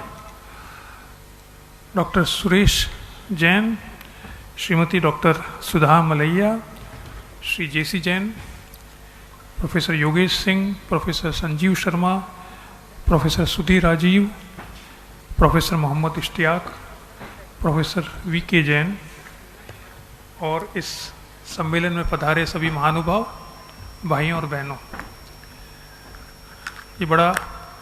ये अच्छा अवसर है कि हम एक राष्ट्रीय संत के सानिध्य में राष्ट्र की समस्याओं के बारे में बात करने के लिए एकत्रित हुए हैं। मैं शास्त्री जी को धन्यवाद देता हूं कि उन्होंने इतने बड़े संत साहब से समय लिया और हम सबको भी आमंत्रित किया। जो विषय आज रखा गया है, अभी बहुत विद्वान व्यक्ति इस पे बोले हैं, मैं अपना विषय सीमित रखना चाहूँगा। और मूल रूप से जब बात मेरी हुई थी शास्त्री जी से, तो उन्होंने बहुत से टॉपिक मुझे बताए थे कि साहब आप इनमें से किसी पर बोलिए। तो मैंने उनसे कहा था मेरा प्रिय विषय इनमें से जो है वो है अहिंसा। अहिंसा के ऊपर मैंने शोध भी किया है, मैं बाहर भी गया हूँ बहुत दुनिया में और थोड़ा बहुत सब जगह बातचीत की है। उसके विषय में थोड़ी बातचीत मैं आप लोगों से करना चाहूँगा। हालांकि जैन सम्मेलन में अहिंसा पर बात करना थोड़ा मुश्किल होता है, क्योंकि आप सब लोग उसको इतनी प्रैक्टिस करते हैं, मैं इतनी प्रैक्टिस नहीं करता हूँ। इसलिए जो मैं कहता हूँ वो सिर्फ जो पढ़ा है उसी के आधार पर कह रहा हूँ। लेकिन ये माना जाता है कि जब तक आदमी जिस चीज़ को बहुत वर्षों तक पढ़ता है और रुचि के साथ पढ़ता है, तो धीरे धीरे उसका आचरण भी उस प्रकार का होने लगता है। पता नहीं हुआ या नहीं हुआ, ये तो मुझे नहीं मालूम, लेकिन मैंने इसका थोड़ा बहुत अध्ययन किया है और अब भी अध्ययन करता रहता हूँ। दुनिया भर में जब हम सेमिनारों में जाते हैं, बातचीत करते हैं, तो ये जो विषय है, इस विषय के बारे में पश्चिम के देशों में, विशेष रूप से अमेरिका वगैरह में बहुत रहा हूँ मैं, वहाँ पर इस विषय को बड़े अजीब तरीके से देखा जाता है। वो मानते हैं ये अहिंसा जो शब्द है, इसका समाज से क्या संबंध है। अहिंसा का वो समझते हैं किसी आपके भारत में जो धर्म है उसका एक हिस्सा होगा, एक रिचुअल का हिस्सा होगा। जैसे आप पूजा पाठ करते हैं या सच बोलते हैं या बहुत सी बातें, उसका एक हिस्सा है छोटा सा। इसका समाज से क्या संबंध है? क्योंकि पश्चिम का इतिहास अगर आप देखें तो रक्त रंजित रहा है, बहुत युद्ध होते रहे हैं। तो वो ये मानते हैं कि ये अहिंसा को पढ़ना या पढ़ाना समाज विज्ञान में, आर्ट में, ह्यूमैनिटीज़ में, ये एक उनके लिए अजूबा सा होता है। तो कई जगह पर हमारी बातचीत होती थी और वो ये मानते थे कि इसको आप पहले तो एक्सप्लेन कीजिए, what is non violence. Non violence का क्या मतलब है? क्योंकि नॉन वायलेंस वो मानते हैं कि जैसे मैं राजनीति विज्ञान का विद्यार्थी रहा हूँ, तो राजनीति विज्ञान के विद्यार्थी में उनका एक उदाहरण मैंने उनको दिया कि आप कहते हैं कि अहिंसा का क्या महत्व है, या इसको अगर आप नॉन वायलेंस कहना चाहें, हालांकि हम अहिंसा का ट्रांसलेशन नॉन वायलेंस नहीं मानते हैं, क्योंकि अहिंसा हमारे अनुसार एक सकारात्मक गुण है, अहिंसा नहीं है। यानी जो हिंसा नहीं करता वो अहिंसक हो, ये ऐसा हम नहीं मानते। हम मानते हैं कि अहिंसक होता है व्यक्ति, और जो अहिंसा नहीं रखता है वो हिंसा करता है। प्राइमेसी अहिंसा पर है, हिंसा पर नहीं है। पश्चिम में प्राइमेसी वायलेंस पर है कि वायलेंस तो सब करते ही हैं, इट इज नेचुरल। जो कुछ लोग नहीं करते हैं, किसी समय नहीं करते हैं, उसको नॉन वायलेंस कहते हैं। और वो जो लिखते थे, अगर आप देखें पुरानी किताबों में, आज से 50 साल पहले की पुस्तकों में, तो लिखते थे नॉन डैश वायलेंस। जितने भी अंग्रेजी में शब्द आप देखेंगे जो डैश लगा के लगाए जाते हैं, उसका अर्थ ये होता है नॉन डैश कॉपरेशन। यानी कॉपरेशन तो सब करते ही हैं, लेकिन कुछ लोग नहीं करते हैं, तो नॉन डैश कॉपरेशन, ये कॉपरेट नहीं कर रहे हैं, कुछ minority. Non dash violence, violence तो सब करते ही है, नेचुरल है ये तो, पशु जगत में भी है, मनुष्य में भी सारे युद्ध होते हैं, युद्ध हमेशा ही होते ही रहते हैं। तो जो कुछ माइनॉरिटी में नहीं करते हैं वो नॉन डैश वायलेंस है। मैंने उनसे कहा कि ये जो आप नॉन डैश वायलेंस लगाते हो, ये 50 साल पहले की राजनीति विज्ञान की पुस्तकों में होता था, जैसे डिक्शनरी ऑफ पॉलिटिक्स जिसे हम कहते हैं, एनसाइक्लोपीडिया ऑफ पॉलिटिक्स। लेकिन पिछले 50 वर्षों में ये डैश हट गया है। Now it is, the word is now in new books, it is non-violence, that is one word. जो हमारे हिंसा, अहिंसा शब्द है, वो अ डैश हिंसा नहीं होता, अहिंसा एक शब्द है पूरा. Non violence non dash violence कहा जाता था, अब वो नॉन वायलेंस हो गया. क्यों हो गया? जिन्होंने कहा कि नॉन वायलेंस का महत्व क्या है, मैंने कहा महत्व मैं आपको बता रहा हूं कि आप एनसाइक्लोपीडिया ऑफ पॉलिटिक्स या डिक्शनरी ऑफ पॉलिटिक्स देखें तो 50 साल पहले पॉलिटिक्स की जितने भी एंट्रीज हैं कि पॉलिटिक्स करते समय में या पॉलिटिक्स के संदर्भ में कौन कौन से टर्मिनोलॉजी महत्वपूर्ण है, उसमें वायलेंस पे 3-4 पेज भरे हुए होते थे कि वायलेंस पॉलिटिक्स में माना जाता है, violence is essential part of politics in one way और द अदर वे. और नॉन वायलेंस में एक छोटा सा पैराग्राफ होता था जिसमें कहा जाता है नॉन वायलेंस का मतलब पॉलिटिक्स में नॉन डैश वायलेंस क्या है कि माइनॉरिटी है. जैसे अभी उदाहरण दिया चंद्रगुप्त मौर्य, अशोक, एक माइनॉरिटी है, एक हजारों राजा हुए हैं, हम 2-3 राजाओं का नाम लेते हैं कि वो बड़े अहिंसक थे, बाकी राजा क्या कर रहे थे. तो कहता है it is non dash violence, यानी एक छोटा सा पैराग्राफ बहुत है राजनीति में इसको प्रदर्शित करने का. लेकिन पिछले 50 वर्षों में, मैं 50 वर्ष आज से 10 साल पहले की 15 साल पहले की बात कर रहा हूं, उन 50 वर्षों में राजनीति के शब्दकोश में नॉन वायलेंस एक शब्द हो गया और उसके कम से कम 4-5 पेज, उतने ही बड़े पेज आने लगे एंट्री जितनी की वायलेंस की आती है. यानी राजनीति के क्षेत्र में भी नॉन वायलेंस का महत्व उतना ही हो गया जितना कि वायलेंस का 2000 वर्षों से था. और उसका बहुत बड़ा श्रेय किसको दिया जाता है? महात्मा गांधी को. आप देखेंगे कि पिछले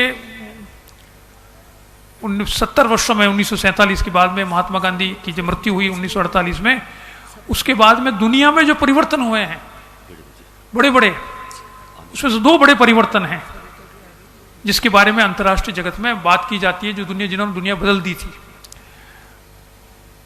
एक बड़ा परिवर्तन था दक्षिण अफ्रीका में जिसमें रेशियलिज्म खत्म हुआ. हम सब जानते हैं नेल्सन मंडेला के बारे में कि वहां पर रेशियलिज्म था बहुत बड़ा, 100 वर्षों से ज्यादा, 150 वर्षों से.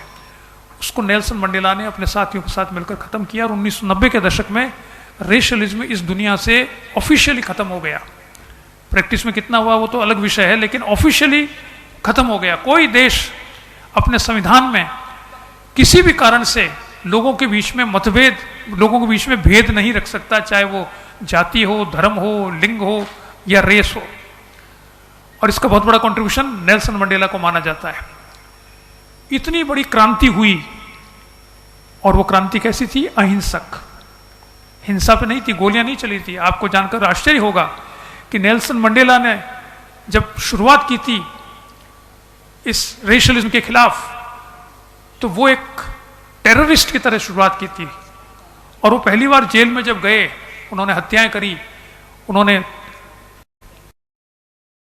कोशिश करी हिंसा के माध्यम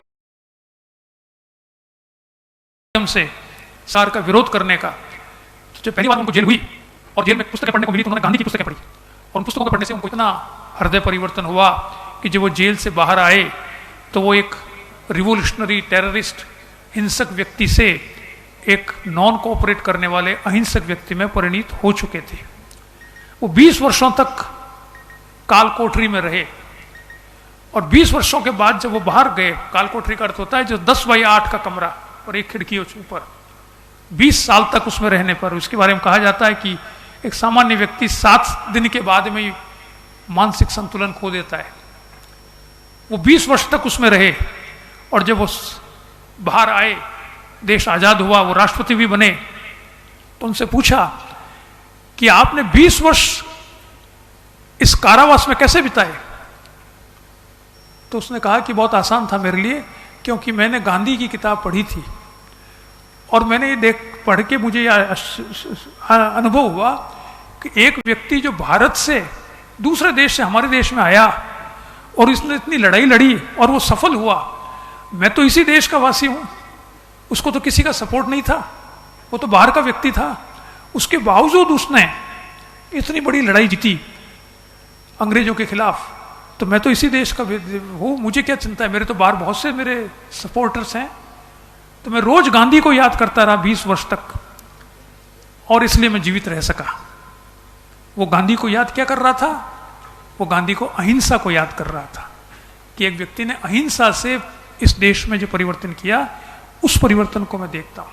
तो एक बहुत बड़ा परिवर्तन जो मैंने बताया आपको दुनिया में हुआ, उससे पहले जितने परिवर्तन हुए 2000 सालों में, सब में लड़ाइयां हुई हैं। First world war, second world war, 30 years war, आप पूरा यूरोप की हिस्ट्री पढ़ लीजिए।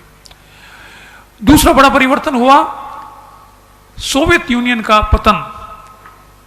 सोवियत यूनियन जो 1917 में बना, वो 1989 से 1991 के 2-3 सालों में वो पूरा ढह गया और 17 राज्य अलग हो गए, इंडिपेंडेंट हो गए। आपने कहीं सुना कि क्रांति हुई हो?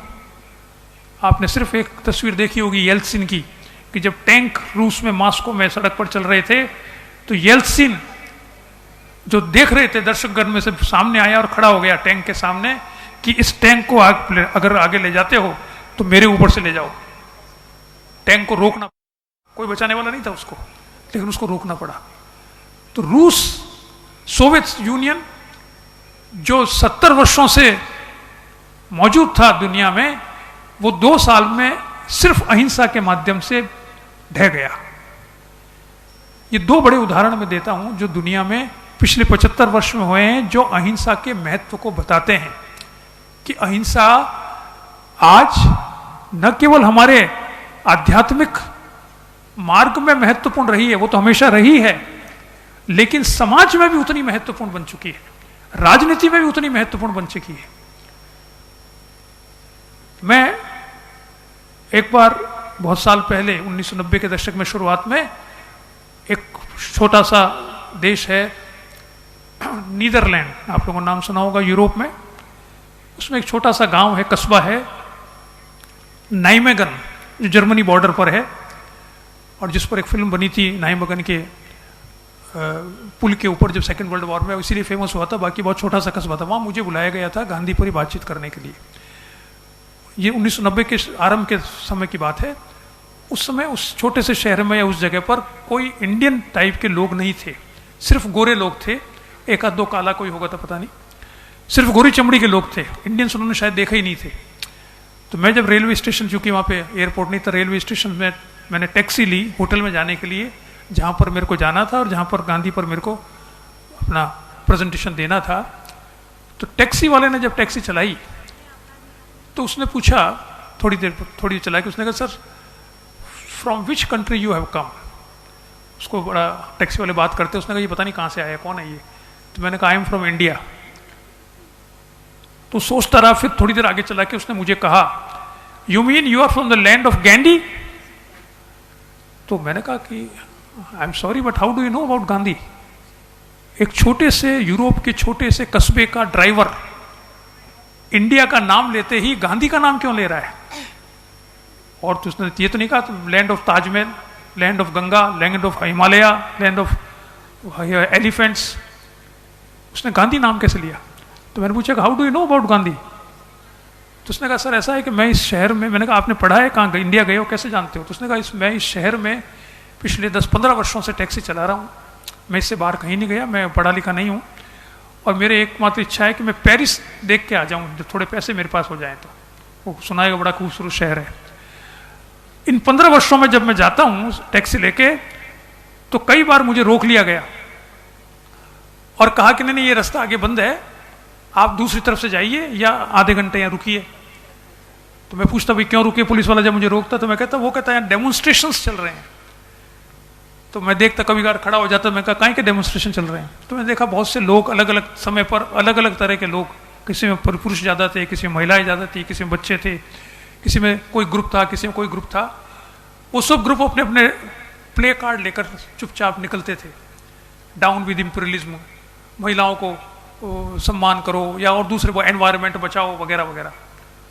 लेकिन उन सब प्ले कार्ड में हमेशा एक प्ले कार्ड जरूर होता था और वो होता था वी आर विद गांधी। तो मैं उनसे पूछता, मैंने कहा मैं और चीज तो मेरे को समझ में आ गई, व्हाट इज दिस गांधी? तो पुलिस वालों ने मुझे बताया कि साहब एक देश है भारत, जहाँ पर एक गांधी नाम का आदमी हुआ था और उसने ऐसे ही डेमोन्स्ट्रेट कर करके अहिंसा के माध्यम से उस देश को इंग्लैंड के अंग्रेज के राजा से मुक्त करा लिया था। तो मुझे बड़ा आश्चर्य हुआ, मैंने कहा ऐसे देश के लोग कैसे होते होंगे, क्योंकि हमारे यहाँ नीदरलैंड में तो रोज झगड़े होते हैं, पूरा second world war, first world war में पूरा यूरोप रक्त रंजित हो गया था, एक एक इंच की जमीन के लिए लड़ाई होती थी। तो आज पहली बार मैंने देखा कि आप भारत से आए हो, so I am thrilled to see you that you belong to a country where Gandhi was born. फिर मैं जब उतरा तो उसने कहा नहीं मैं आपसे पैसे नहीं लूंगा। मैंने कहा पैसे क्यों नहीं लूंगा भाई, ड्राइव करने। नहीं सर, आपको पहली बार देखा मैंने। कैन यू इमेजिन कि मैं इस देश का सिर्फ वासी हूं जिसमें गांधी पैदा हुआ था, उसका इतना प्रभाव है कि एक टैक्सी वाला एक छोटे से गांव में मुझसे पैसा नहीं ले रहा। क्यों? गांधी का व्यक्तिगत प्रभाव नहीं है, कोई बहुत बड़ा महात्मा था। गांधी मीन्स अहिंसा in politics. Gandhi doesn't mean anything else.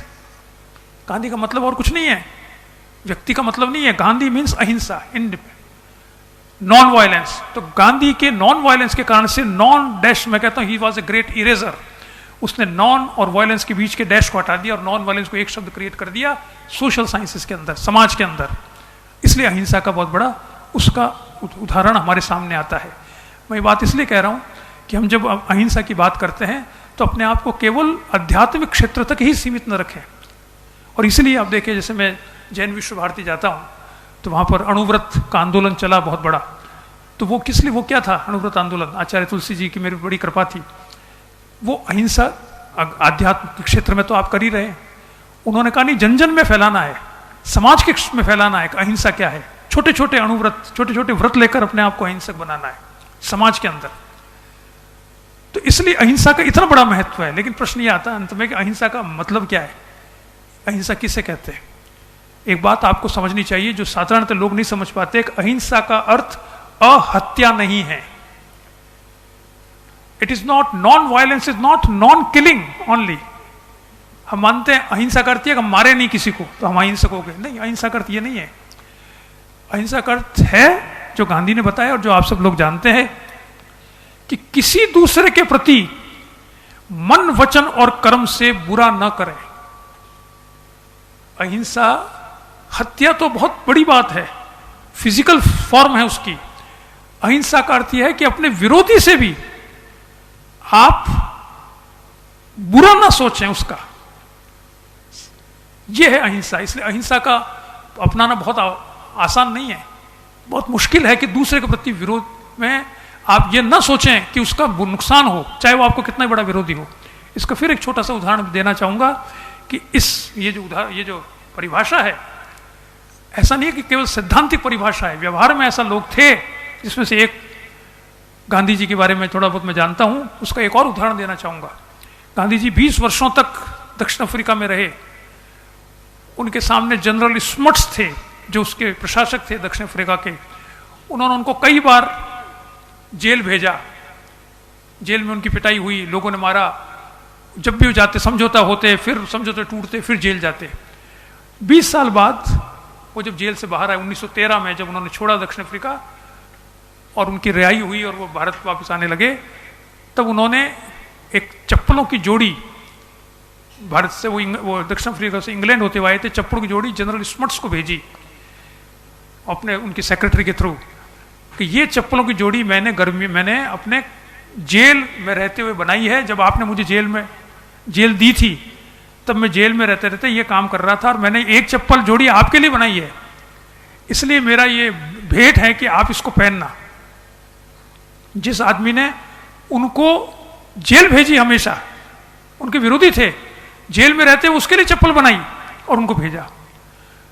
1938 में जब गांधी जी 75 वर्ष के हुए 1934 में, तब एक उनके सम्मान में एक अभिनंदन ग्रंथ बनाया गया महात्मा गांधी के। तो दुनिया भर से लोगों से उनके मांगा गया कि आप जो जिन का गांधी जी से संपर्क रहा था वो गांधी जी के बारे में क्या सोचते हैं। तो जनरल स्मट्स ने आर्टिकल भेजा, जो मौजूद है आर्टिकल। उस आर्टिकल के साथ उन्होंने वो चप्पलें भी भेजी जो उनको 1913 में दी गई थी। उन्होंने लिखा कि मेरे जीवन का सबसे बड़ा दुर्भाग्य ये था कि मुझे एक ऐसे आदमी के विरोधी होना पड़ा जिसको देखने से लगता है कि मानवता अगर जिंदा है तो ऐसे व्यक्ति के कारण जिंदा है। कि मेरा दुर्भाग्य था, क्योंकि मैं प्रशासक था, मेरा काम था कानूनों को लागू करना और गांधी का काम था कानूनों को तोड़ना, तो मैं उनका विरोधी बना रहा। लेकिन मुझे बड़ी खुशी है इस बात को देखकर कि मैं तो उसका विरोधी था, मैंने तो पाप किया, लेकिन अगर ऐसे आदमी जो अहिंसा के माध्यम से अपनी बात को मनवाने का प्रयास सफलतापूर्वक करते हैं, ऐसे व्यक्ति अगर दुनिया में जीवित रहेंगे तो दुनिया में मानवता जीवित रहेगी, और कोई तरीका नहीं है। और ये चप्पलें मैं वापस भेज रहा हूं, मैंने अपने पास रखी, लेकिन मेरी हिम्मत नहीं हुई कि मैं अपने पैर इन चप्पलों में डालूं जिस महात्मा ने इस चप्पलों को बनाया है। अब चूंकि मैं बूढ़ा हो गया हूं, पता नहीं कितने दिन जीवित रहूं, तो मेरे बच्चों को इसकी कोई महत्व नहीं होगा, इसलिए मैं वापस उनको भेजना चाहता हूं कि आपने मुझे भेजी थी, इसको मैं वापस भेज रहा हूं। यह है एक जीवंत उदाहरण कि अहिंसा का अर्थ है दूसरे का बुरा न सोचना, अपने बिल्कुल विरोधी का बुरा न सोचना। अंत में और भी बहुत से लोग हैं, मैं एक छोटी सी गीत का एक टुकड़ा आपको सुना के अपना स्थान ग्रहण करूंगा। जो मैंने उदाहरण दिए हैं कि अहिंसा के बहुत से उदाहरण हमारे सामने हैं, उनमें से एक उदाहरण है बुल्ले शाह का। आप लोगों ने अगर नाम सुना हो तो बहुत बड़े संत हुए हैं जो अहिंसा के बहुत बड़े पुजारी थे। मेरे को पाकिस्तान में उनकी 1500वीं जयंती पे जाने का अवसर मिला था, और वहाँ लाहौर में मैंने एक स्वरचित गीत सुनाया था। उसका एक छोटा सा टुकड़ा मैं बताना चाहता हूँ, सिर्फ ये ध्यान में रखते हुए कि एक अहिंसक व्यक्ति जो होता है जिसे हम बात कर रहे हैं, जैसे गांधी है या बुल्ले शाह है या कोई और है, जितने भी, वो कौन होता है, वो कैसे होता है। वो हम सब भी हो सकते हैं अगर हम सिर्फ एक चीज सोच लें, वो है हमारा दृष्टिकोण थोड़ा सा परिवर्तित कर लें, और कुछ करने की आवश्यकता नहीं है। सोचने का तरीका बदल लें, स्वयं हित में ना करके समाज के हित में सोच लें, तो हम अपने आप ही अहिंसक हो जाएंगे, कुछ करने की जरूरत नहीं है।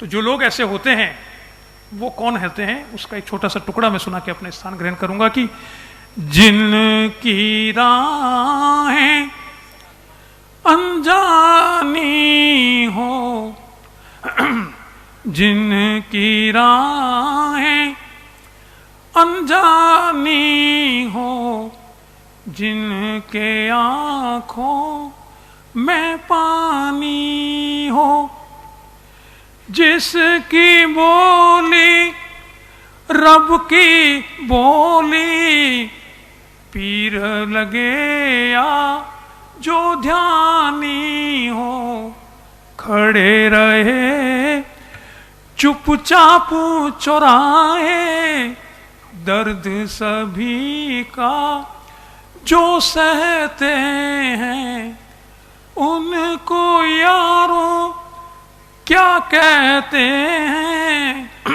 उनको बुल्ले शाह कहते हैं, उनको बुल्ले शाह कहते हैं। धन्यवाद।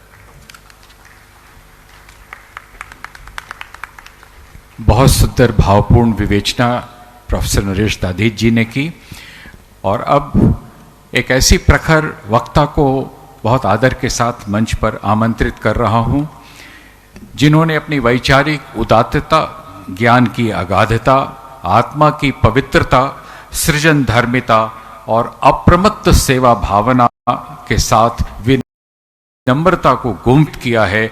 अपने ज्ञान को उन्होंने सौरमंडित किया है। प्रोफेसर डॉक्टर सुधीर राजीव जी, माननीय कुलपति हरिदेव जोशी पत्रकारिता विश्वविद्यालय जयपुर का हम अभिनंदन करते हैं इस मंच पर, और बहुत आदर के साथ अनीता जी से निवेदन, बहन रंजना जी से निवेदन कि डॉक्टर सुधीर राजीव जी का वो सम्मान करें।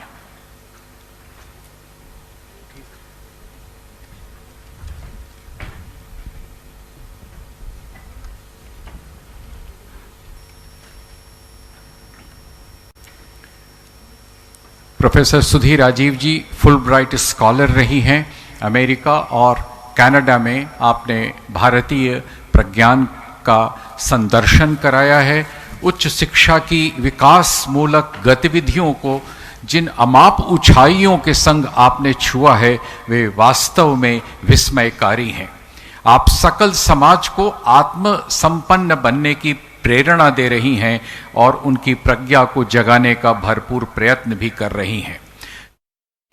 दर्शकों, अभी आप देख रहे हैं परम पूज्य संत शिरोमणि आचार्य श्री 108 विद्यासागर जी महाराज के मंगल आशीर्वाद से Delhi university sport indoor stadium में आयोजित हो रहे प्रभु के गर्भ कल्याण के अनुपम दृश्यों का विशेष प्रसारण। परम पूज्य राष्ट्र संत महायोगी उपाध्याय श्री 108 गुप्ती सागर जी महाराज के पावन सानिध्य में आयोजित हो रहे इस महोत्सव के दूसरे दिन श्रद्धालु जन प्रभु के गर्भ कल्याण की क्रियाओं में सहभागी बन धर्म लाभ अर्जित कर रहे हैं। दर्शकों, विशेष प्रसारण में अभी समय हो चला है आपसे विदा लेने का। कुछ देर बाद हम पुनः उपस्थित होंगे इस कार्यक्रम के अग्रिम विशेष प्रसारण के साथ। तब तक के लिए मुझे दीजिए आज्ञा और आप देखते रहिए जिनवाड़ी चैनल। जय जिनेंद्र। इस कार्यक्रम के आयोजक थे भव्याति भव्य श्री 1008 पारसनाथ जिनबिंब पंच कल्याणक प्रतिष्ठा महोत्सव समिति।